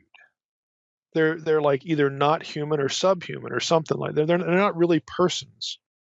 And so the question is then raised, why should we care about abortion? Why should we call abortion murder? This passage isn't, blah, blah, blah, blah, blah, so on and so forth. Now, if we assume the part about the child or the children dying with no recrimination, which again, the text doesn't say, you just have to assume all these things. And by the way, any ethical position based on assumptions isn't really it's not a very good hermeneutic. But again, let's play along. If we assume the part about the child or children dying with no recrimination, is this a correct parsing of the intent of the passage? Is this what the passage means? Is if the kids die and the mother doesn't, are we really supposed to say that the passage intended to teach us that children aren't really persons? Again, I would say the answer is quite obviously no. Now, you get some help here with Hammurabi's law code. Hammurabi's law code has something really similar to this, that, if you want to defend abortion from this passage, you typically never mention. If you don't, then you're going to mention it because it's pretty close. I'm going to just read you Hammurabi's code here, sections 209 through 214. If an awilu, now an awilu is a classification of a person, sort of like a person of high status, like an elite person, citizen, all that kind of stuff, it's a high social class. Okay, if an awilu strikes a woman of the awilu class and thereby causes her to miscarry her fetus, he shall weigh and deliver 10 shekels of silver for her fetus. If that woman should die, they shall kill his daughter. So you have a man of a certain social class strikes a woman of the same class. The woman miscarries. Then the perpetrator, shall weigh and deliver 10 shekels of silver to compensate for the loss of the fetus. But if the woman dies, then the authorities are to kill the offender's daughter. If he should cause a woman of the commoner class, let's say the guy strikes a commoner, and if he shall cause her to miscarry her fetus by the beating, he shall weigh and deliver 5 shekels of silver. If that woman should die, he shall weigh and deliver 30 shekels of silver. If he strikes an awilu's slave woman and thereby causes her to miscarry her fetus, he shall weigh and deliver 2 shekels of silver. If that slave woman should die, he shall weigh and deliver 20 shekels of silver. So you can see that as the social class declines, the amount that needs to be repaid declines. And even if the person of lower social class dies, the penalties are less severe. The point is that Hammurabi's code it's not teaching or assuming that children are not humans. Okay, that isn't the point. It's not even teaching that children are less than human adults, because in the first instance with the upper social class, if the if we have a death there, again, that's the most severe of the fetal, penalties. You never get a zero, even for a slave woman's, fetus and all that stuff. So it doesn't assume that children aren't human. That isn't the point of these laws. The point of the laws is not about human personhood. It's about social classes. So Israel, believe it or not, Israelite culture had social classes. Adults were a higher social class than children. Why? Because they are capable of doing work. Okay, this is just how the culture works. It's what's going on. So the point of the laws is not, well, you're human and this thing over here isn't. It's not a real person, so you can kill it and who cares? No. And again, that isn't the issue. And plus, again, you have to read all of those circumstances into the passage. The passage never actually says any of those circumstances that are that the pro-abortion person need to be there. The text is not self-evident or even clear in that way at all. But nevertheless, you'll see this passage come up, in like, quote unquote, biblical defenses of abortion, when it's quite wrongheaded. And the parallels, again, I think are helpful in getting our heads in the right place in terms of the ancient Near Eastern culture. It's about social class. It's not about personhood. Let's move on to Exodus 21:18 through 32. Or 28 through 32, excuse me. This is the ox goring. So when an ox gores a man or a woman to death, the ox shall be stoned, and its flesh shall not be eaten. But the owner of the ox shall not be liable. Again, the first circumstance is that it's an unintentional goring. Why do you put the ox to death? Is the ox, a moral character in the story, sentient being? No, you put it to death so it doesn't kill anybody else. It's common sense.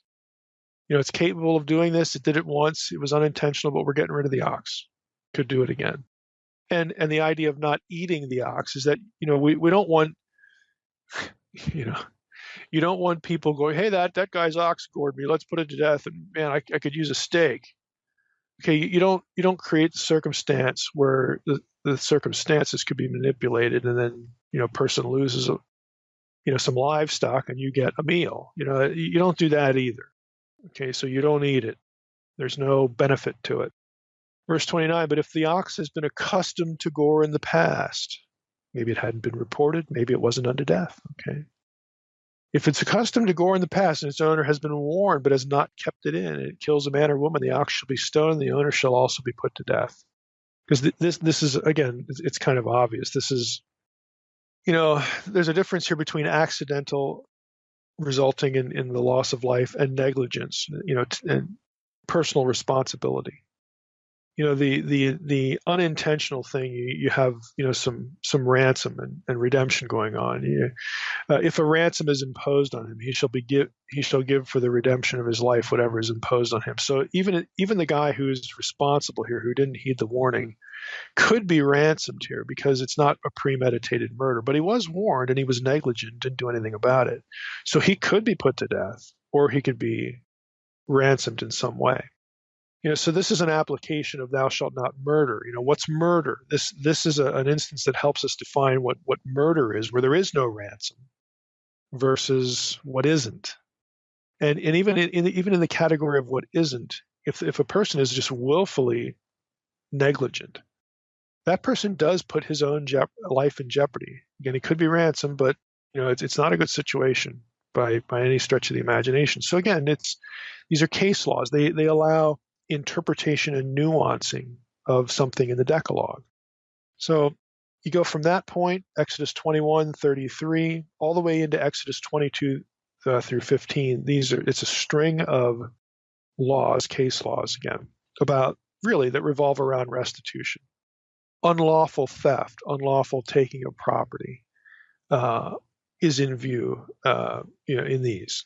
And again, part of this is Exodus 22:7-9, which we touched on in episode 249, so we're not going to worry about it here. But I want to go down to Exodus 22, this is part of this section, 16 and 17, and read that. If a man seduces a virgin who is not betrothed and lies with her, he shall give the bride price for her and make her his wife. If her father utterly refuses to give her to him, he shall pay money equal to the bride price for virgins. Okay? So Sarna has a comment here. Again, I just think this one's kind of interesting. The Book of the Covenant, again, this whole section, this Exodus 21 through part of 23, the Book of the Covenant does not regulate the laws of marriage, Sarna writes. Long established by custom in Israel, they were transmitted orally over generations. The present law must be an amendment to existing practice. I'm going to stop there. Again, I've made the comment a number of times in our series on Exodus. There are things in the Torah that assume a culture. God doesn't invent a culture out of thin air and say that this is the divine heavenly culture now. We're going to assume polygamy and, no. The Torah assumes certain cultural practices. And again, Sarna is just bringing this point out. The present law must be an amendment to existing practice. The extant corpora of laws from the ancient Near East devote much attention to the case of rape, but none to the specific issue dealt with here. You stop there. So here's a case where within an existing body of jurisprudence, ancient Near Eastern jurisprudence, there's something in here that's different in the Israelite way of thinking than other ancient Near Eastern law codes. Back to Sarna. Ibn Ezra, again, a famous rabbinic figure, points out that the sequence of legal topics is from the case of stolen property to that of a stolen heart. Both are offenses that occasion economic loss and entail payment of compensation. A man has seduced an unattached virgin. Again, recall how, Israelite culture defined adultery, just like the wider ancient Near Eastern culture. Again, it wasn't a culture that was invented. It was something that was already there. And the Torah assumes these things. And that is, a man cannot, have sexual relations with a married woman or a betrothed woman. But if the woman doesn't fit either of those, he is allowed to add wives. Okay? We talked about this, I believe we talked about it when we hit the thou shalt not commit adultery in our discussion of the Decalogue. So again, to refresh your memory. So here in this case, a man has seduced an unattached virgin. So she doesn't fit the two categories of adultery that would constitute adultery. Ordinarily, her father would receive the mohar, or bride price, customarily paid him by the husband-to-be. And there are a number of script. It's also a biblical Hebrew word, and you'll see the mohar paid in various passages. This is in compensation, Sarna writes, for the loss of the daughter's services and potential value to the family. But the mohar was predicated on the woman's premarital virginity, which was expected on moral and social grounds and was essential to the marriage contract. Thus, the deflowering of the girl caused her a loss of social status and resulted in her father's forfeiture of the mohar. Consequently, the seducer had to make good the lost sum, regardless of whether the father permitted him to marry his daughter. He's going to have to pay up regardless. The mohar was occasionally paid in services or heroic deeds instead of in money, as was the case with David's marriage to Saul's daughter, Othniel's betrothal to Achsah, the daughter of Caleb, and Jacob's many years of service in return for Laban's two daughters. It's the end of the Sarna quote. Now, it's also to point out some of the issues with terminology, and this is again come from Sarna. He writes of the term translated seduces, that the term is of interest because it implies that there was persuasion or deception by the man, but not coercion. It's not rape. There's a presumption of consent on the part of the girl, or again, either she was persuaded or deceived into this. For the law of rape, we get something different than what we read here. That's Deuteronomy 22 through 29, which is much more severe in terms of penalty. The phrase, a virgin who is not betrothed. The Hebrew here is asher lo or asah, and it means that she had never been betrothed before. Okay, that is, she did not previously have a fiance, a person who had paid the mohar for her, but had not yet consummated the marriage. So she hasn't been engaged before, and the price for her has never been paid. That's the circumstance. A biblical marriage, Sarna writes, comprised two separate stages. The first is expressed through the verb stem here, aleph, resh, and then we have samic, if the transliteration is correct here. I'm reading in transliteration, so I can't see the characters. So this from Asher Lo Orasa. Okay, so Aleph Resh Samik, we'll assume here. The first, step here in regard to that term isn't quite known. I mean, it's an uncertain term. It may mean to ask, as in asking for the girl's hand in marriage, but scholars aren't sure exactly what that is. Once the mohar was paid, and that's the second stage, the girl was considered betrothed, okay, and had the legal status of a married woman, even though she was still entirely under the care and authority of her father. Again, they're not joined as husband and wife like we would think of it yet, but she is engaged and she has the legal status of a wife, which is again why a man who is married can't come along and take that woman who's betrothed, because she has legal status like she is a wife. And again, that would be adultery. So, you have this, it's an interesting situation here. And I thought I would spend a little bit of time unpacking, but what's the teaching point? Well, obviously, it's about stolen property. And we don't like to put it in those terms because we don't view humans as property. And I'm using the term just to sort of, jar you a little bit. It's not that the teaching point isn't that, women or daughters or chattel. The teaching point is that there was an economic exchange when it comes to marriage. And this is part of Western civilization as well, even into the modern era, well into the modern era. If you're a fan of period movies, for instance, you'll see this kind of thing where the household losing the girl was expected to receive a dowry in exchange. It doesn't mean that they were treated as property. It means that their economic value to the household has to be compensated or replaced. Those are two related but different thoughts. Okay, so we don't want to lose the distinction in the thought. Let's move on to Exodus 22. Let's see here, from like verse 18 on. You've got here categorical prohibitions. So we're moving here a little bit away from case law to things that you just don't do. You shall not permit a sorceress to live. That's 22:18. Whoever lies with an animal shall be put to death. That's Exodus 22:19. Exodus 22:20. Whoever sacrifices to any god other than the Lord alone shall be devoted to destruction. Again, it's a death penalty offense. So you've got situations here that result in very, very severe death penalty offenses, and you say, well, why is this? What's the connection to the Decalogue? The connection to the Decalogue is, at least in the first one, not so obvious. The third one is pretty obvious. Whoever sacrifices to any other god, this is a violation of worshiping only the Lord your God. All three of them are actually that, because the sorceress command has to do with idolatry ultimately, because the sorceress, again, that's just an English translation, but the person in view here is going to be using divination to not only solicit information from other spiritual beings, i.e. other gods, other Elohim, but the person who is receiving that information could be drawn into an idolatrous, a worship, or some sort of ritualistic relationship with that entity, or perhaps the use of images is part of, and in many cases it was, part of the divinatory deed.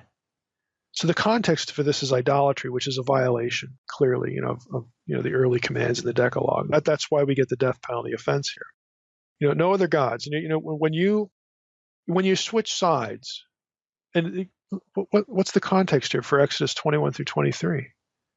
It's not only the meeting at Sinai in Exodus 20, where God's giving the commands.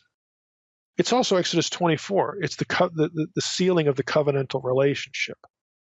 When you switch sides, you pay the price, and the price is, death. You don't worship other gods, period. You've made your decision, and it's a very poor decision. I mean, God has just shown you through, acts that he did in Egypt with the plagues, with the Red Sea, okay, the Passover, the last plague, all that stuff. God has shown you what happens to people who worship other gods. It's not good. So again, the Israelites are going to know this going in, and so to switch sides, it's very obviously contextually going to be a death penalty offense. What about 22:19, bestiality? This is often connected to pagan religious practices, and I'm going to read you a little section from Sarna here. He says this particular perversion is again prohibited in Leviticus 18:23 and Leviticus 20:15 and 16, where it is presented as one of the abominations of the pre-Israelite inhabitants of Canaan, which in and of itself is interesting because, and I don't want to drift too far into this, but if you were in Lubbock, for my my Lubbock session about the pre-Israelite inhabitants of Canaan, specifically the Sea peoples, where we get the giant clans, the Amorites, and all that kind of stuff. Just the fact that it was connected to them, it tells you that we have an idolatry situation, idolatry circumstance. You are linking yourself by committing this act with an animal. You have linked yourself with people who are associated ultimately with the chaos that erupted in both Genesis 6 and also at Babel. Again, it's this Amorite, pre-Israelite inhabitant of Canaan connection. Sarna, back to him. He says, it is not known to what extent the biblical allusions are representational of Syro-Palestinian culture. Quite possibly they are aimed at idolatrous practices, otherwise unrecorded, of the official pagan religious or popular cults.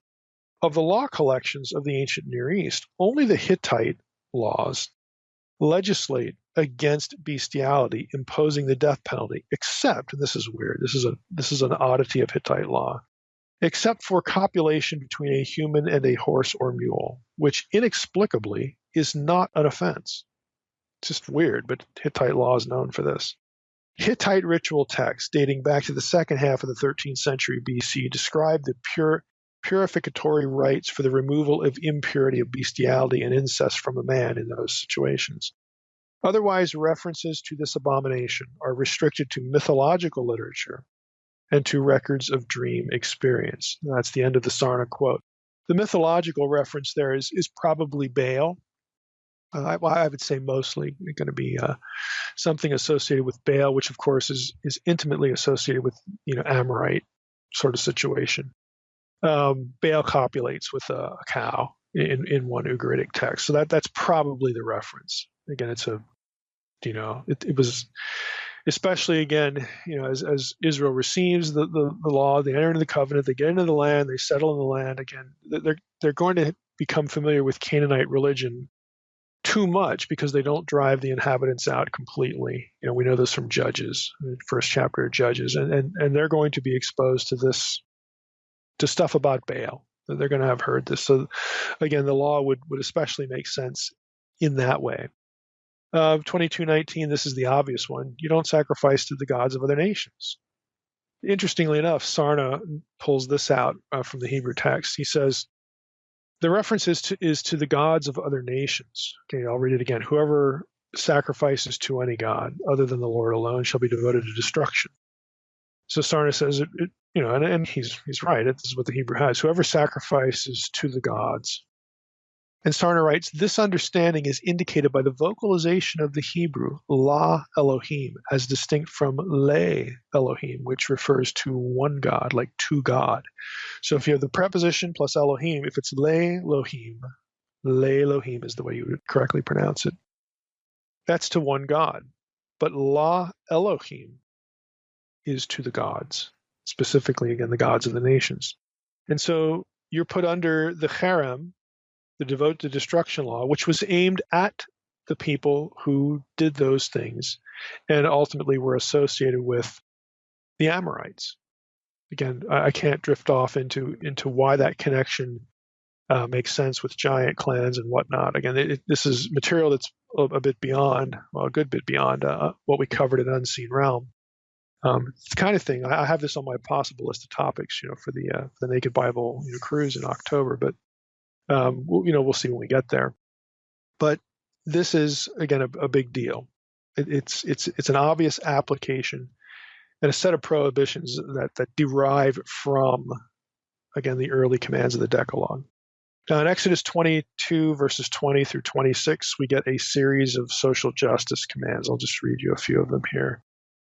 He says, "You shall not wrong a sojourner or oppress him, for you were sojourners in the land of Egypt. You shall not mistreat any widow or fatherless child. If you do mistreat them, and they cry out to me, I will surely hear their cry. My wrath will burn, and I will kill you with the sword, and your wives shall become widows, and your children fatherless." So this is again a pretty severe, situation from God's perspective. Now Sarna writes, 4 social groups, especially vulnerable to exploitation, are now singled out as being the object of God's special concern. These are the stranger, the widow, the orphan, and the poor. The Torah here enjoins sensitivity to their condition, not simply out of humanitarian considerations, but as a divine imperative. Insensitivity is consequentially sinful, a violation of the commandment that expresses God's will.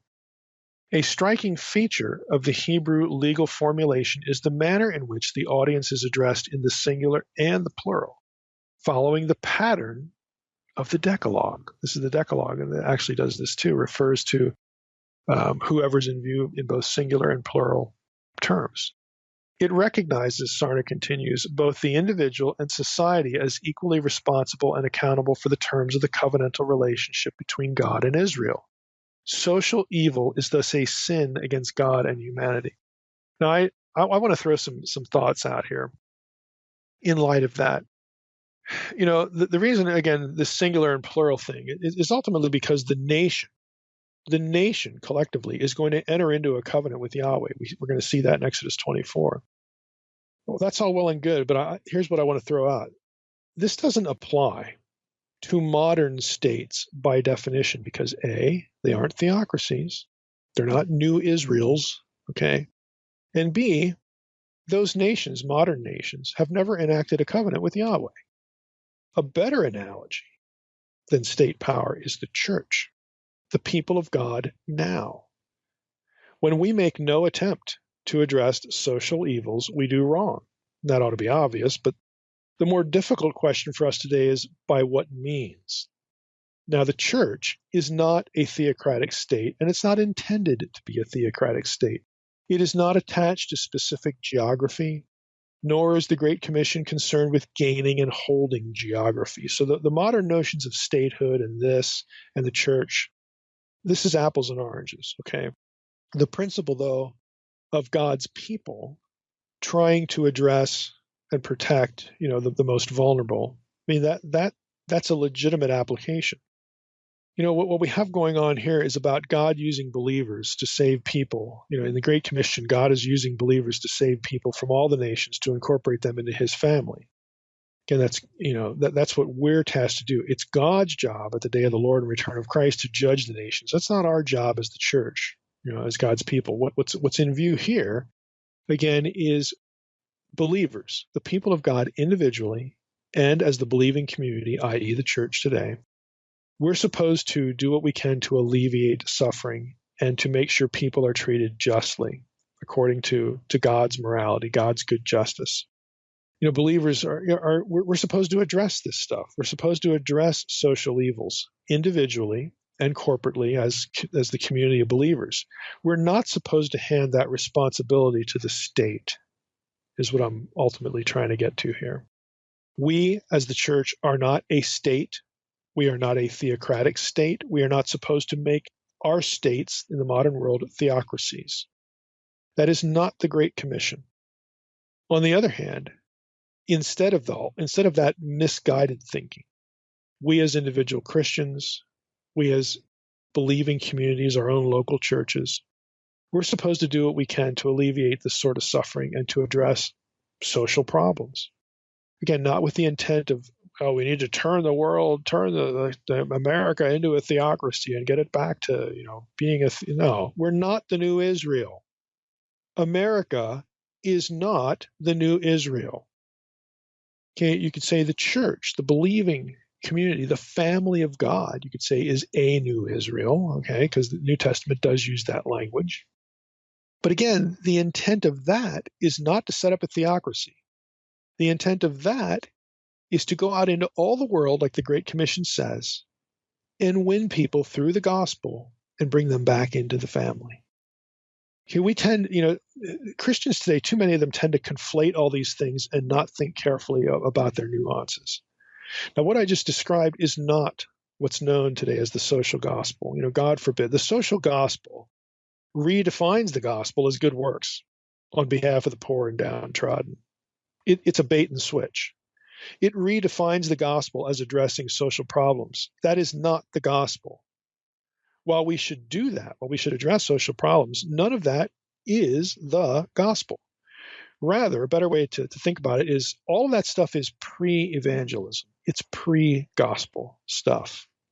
It creates goodwill toward people who need the real gospel. It gives Jesus a good reputation so that people will listen to the gospel. It's not a substitute for the gospel. Let me just tack on one other thought. It's hopelessly inconsistent for progressive, and I really don't like that term, because progressive often isn't progressive at all. It's regressive and just a whole lot of other things. But it's hopelessly inconsistent for progressive Christians to advocate social justice on the basis of these and other passages, whose context is a theocracy, by the way, and then explode with rage when other Christians want to use the same Bible to exalt biblical morals about sexuality and marriage and protecting the unborn. That is hopelessly inconsistent. And you've got certain political candidates out there doing this now, quoting Bible passages to prop up abortion and other social programs. But then when you turn around and you talk about other things that are in the same Torah or the same Bible, they just flip out. Again, it's hopelessly inconsistent. It is a hermeneutic of hypocrisy to say that you're taking God's side on just a select list of causes or issues. And you also can't assign the sexuality material of the Bible to culture and then pretend that other social causes aren't cultural but absolute. Again, it's a totally inconsistent hermeneutic. You're cherry picking for the sake of your list and to pretend you're on the side of biblical authority, and it's a self-serving approach to Scripture. Other than that, I don't have any thoughts about it. Again, I think you can tell this is something that really irritates me. It bothers me not only when we have an inconsistent hermeneutic like this to prop up a political cause or a political opinion. The church is not the state. The church isn't supposed to be the state. It's not supposed to turn the state into a theocracy either. Both sides of the political spectrum get this wrong. I just don't know how much clearer Jesus could have been. My kingdom is not of this world. I don't see how that's ambiguous. My kingdom is not of this world. Where's the ambiguity? We should not be handing over our responsibility to the state. And you say, well, how in the world can all these social problems be addressed? One person at a time. It's the same answer to the question of how in the world can the Great Commission be accomplished? It's one person at a time. The math is on our side. I've had this presentation before about just working the numbers, the demographics. If every Christian won some person to the Lord every year and discipled them, and every Christian helped out take away somebody's suffering pre-evangelism, getting them ready to hear the gospel, and again, giving Jesus a good reputation so that they'll actually listen to the gospel. Again, good works is not the gospel. The social gospel is a different gospel. Okay, think of it as social works, good works, that's pre-evangelism. It's pre-gospel. It's setting the stage for a hearing for the real gospel. It's not a substitute. If every Christian did that to one other person every year, and then all those other Christians, either in terms of winning people or doing good things to people, if they all simultaneously repeated that with just one person every year, the exponential numbers are on our side. It's like 10 or 12 years before the population of the world is covered. That's how it's supposed to be done. The church, Christians, are not supposed to be handing over pre-evangelism works and then pretending they're doing the gospel when the state is taking care of something, supposedly, badly usually, and then pretend that they're doing God's work by handing this over to the state, growing the state and diminishing personal responsibility from believers. That's just abominable. But that's where we are. That's where a lot of churches are, even believing churches. Again, I could go off on this for a long time because I do think about it a lot. But again, we need to go back and finish our chapter. So back to the ancient mindset now. These humanitarian stipulations, Sarna says, have been set down after the preceding cultic laws in order to establish a contrast between the moral corruption of paganism. You say, well, why are the weird laws about the witch and bestiality and idolatry? Why is that juxtaposed to this social justice stuff? Well, Sarna says, look, it's supposed to establish a contrast between the moral corruption of paganism and the moral nature of the God of Israel. Okay? And boy, does it do that or not. I mean, God is angry when these people are mistreated, and the pagans are out there doing, God knows what. They're not caring about this. People are imagers. This is biblical theology. It's biblical thinking. The prohibition against idolatry was designed, again, to reinforce the idea that God chooses who or what images him, and he has made man his imager.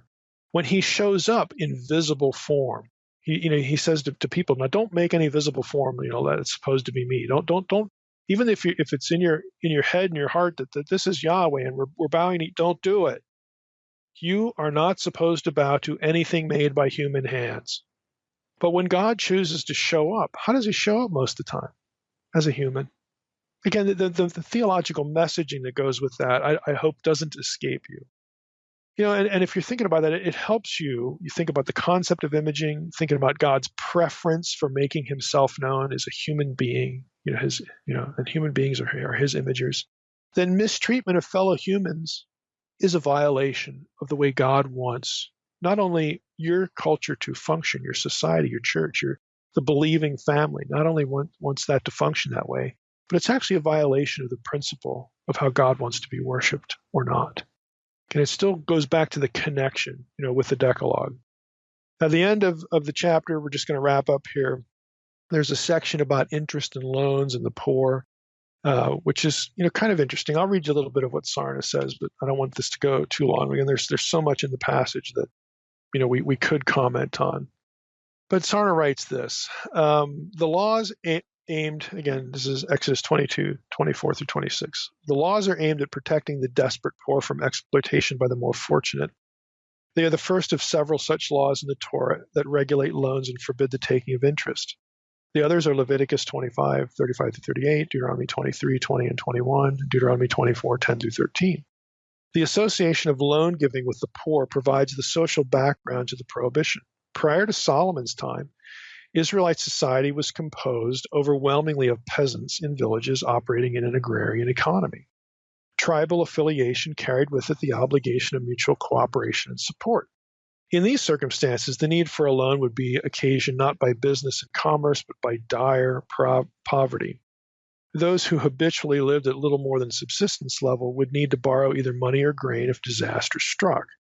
The taking of interest was therefore a moral, not an economic issue. To do so was to shirk responsibility to one's fellow Israelite and to profit from another's misery. It also opened the door to the eventual enslavement of the borrower and his family, since in most instances the payment of the interest, let alone repayment of the loan, was unfeasible. The present laws, like similar ones found elsewhere in the Torah, are designed to safeguard the dignity and protect the means of subsistence of the impoverished debtor. True, several biblical texts indicate that there were times when the ideal was ignored in practice. Nevertheless, biblical law is unique in the ancient Near East in imposing an absolute ban on lending and borrowing with interest. In the urbanized and commercial society of Mesopotamia, loans on interest were commonplace and regulated by both law and custom. Loan contracts from Newsy show that rates of interest at times reached 50% per annum per year.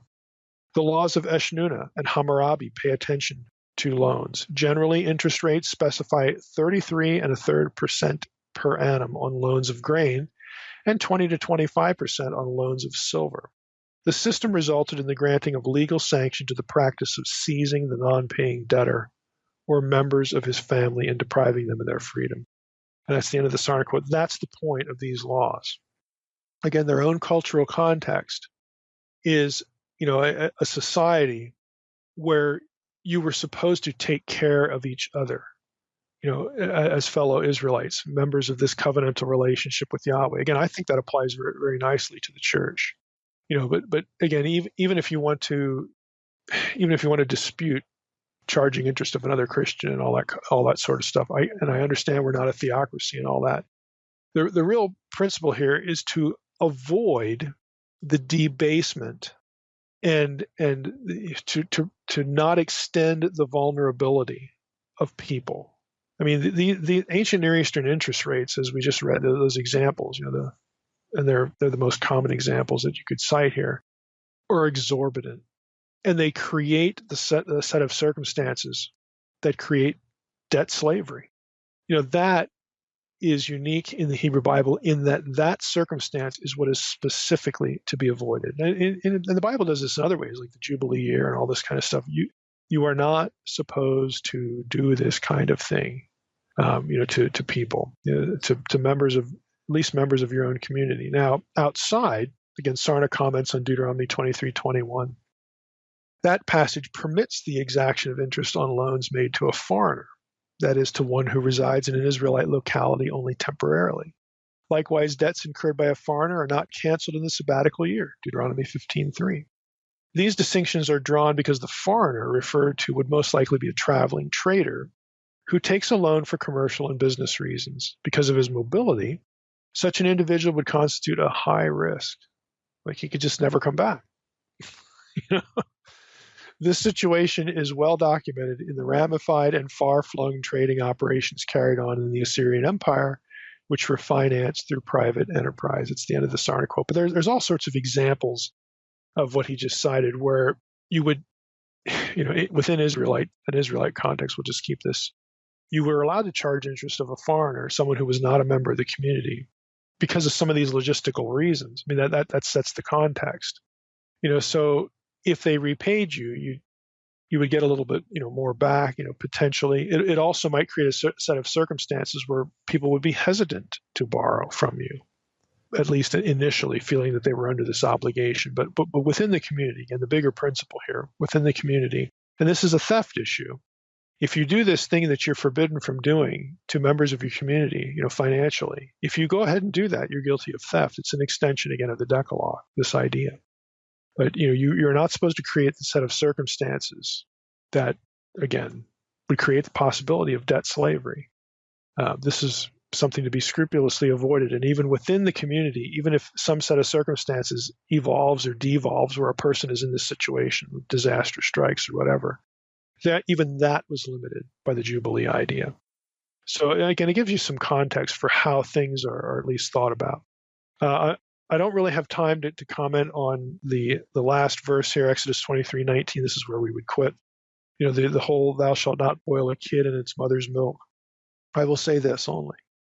I have a friend who went through the UW program and then went to Harvard. His name is Andy Teeter. He teaches at Harvard Divinity School now. He came out with a really, really super technical article on this, where he looks at the Dead Sea Scrolls and rabbinic parallels, as well as text-critical data from the Samaritan Pentateuch. It's quite dense.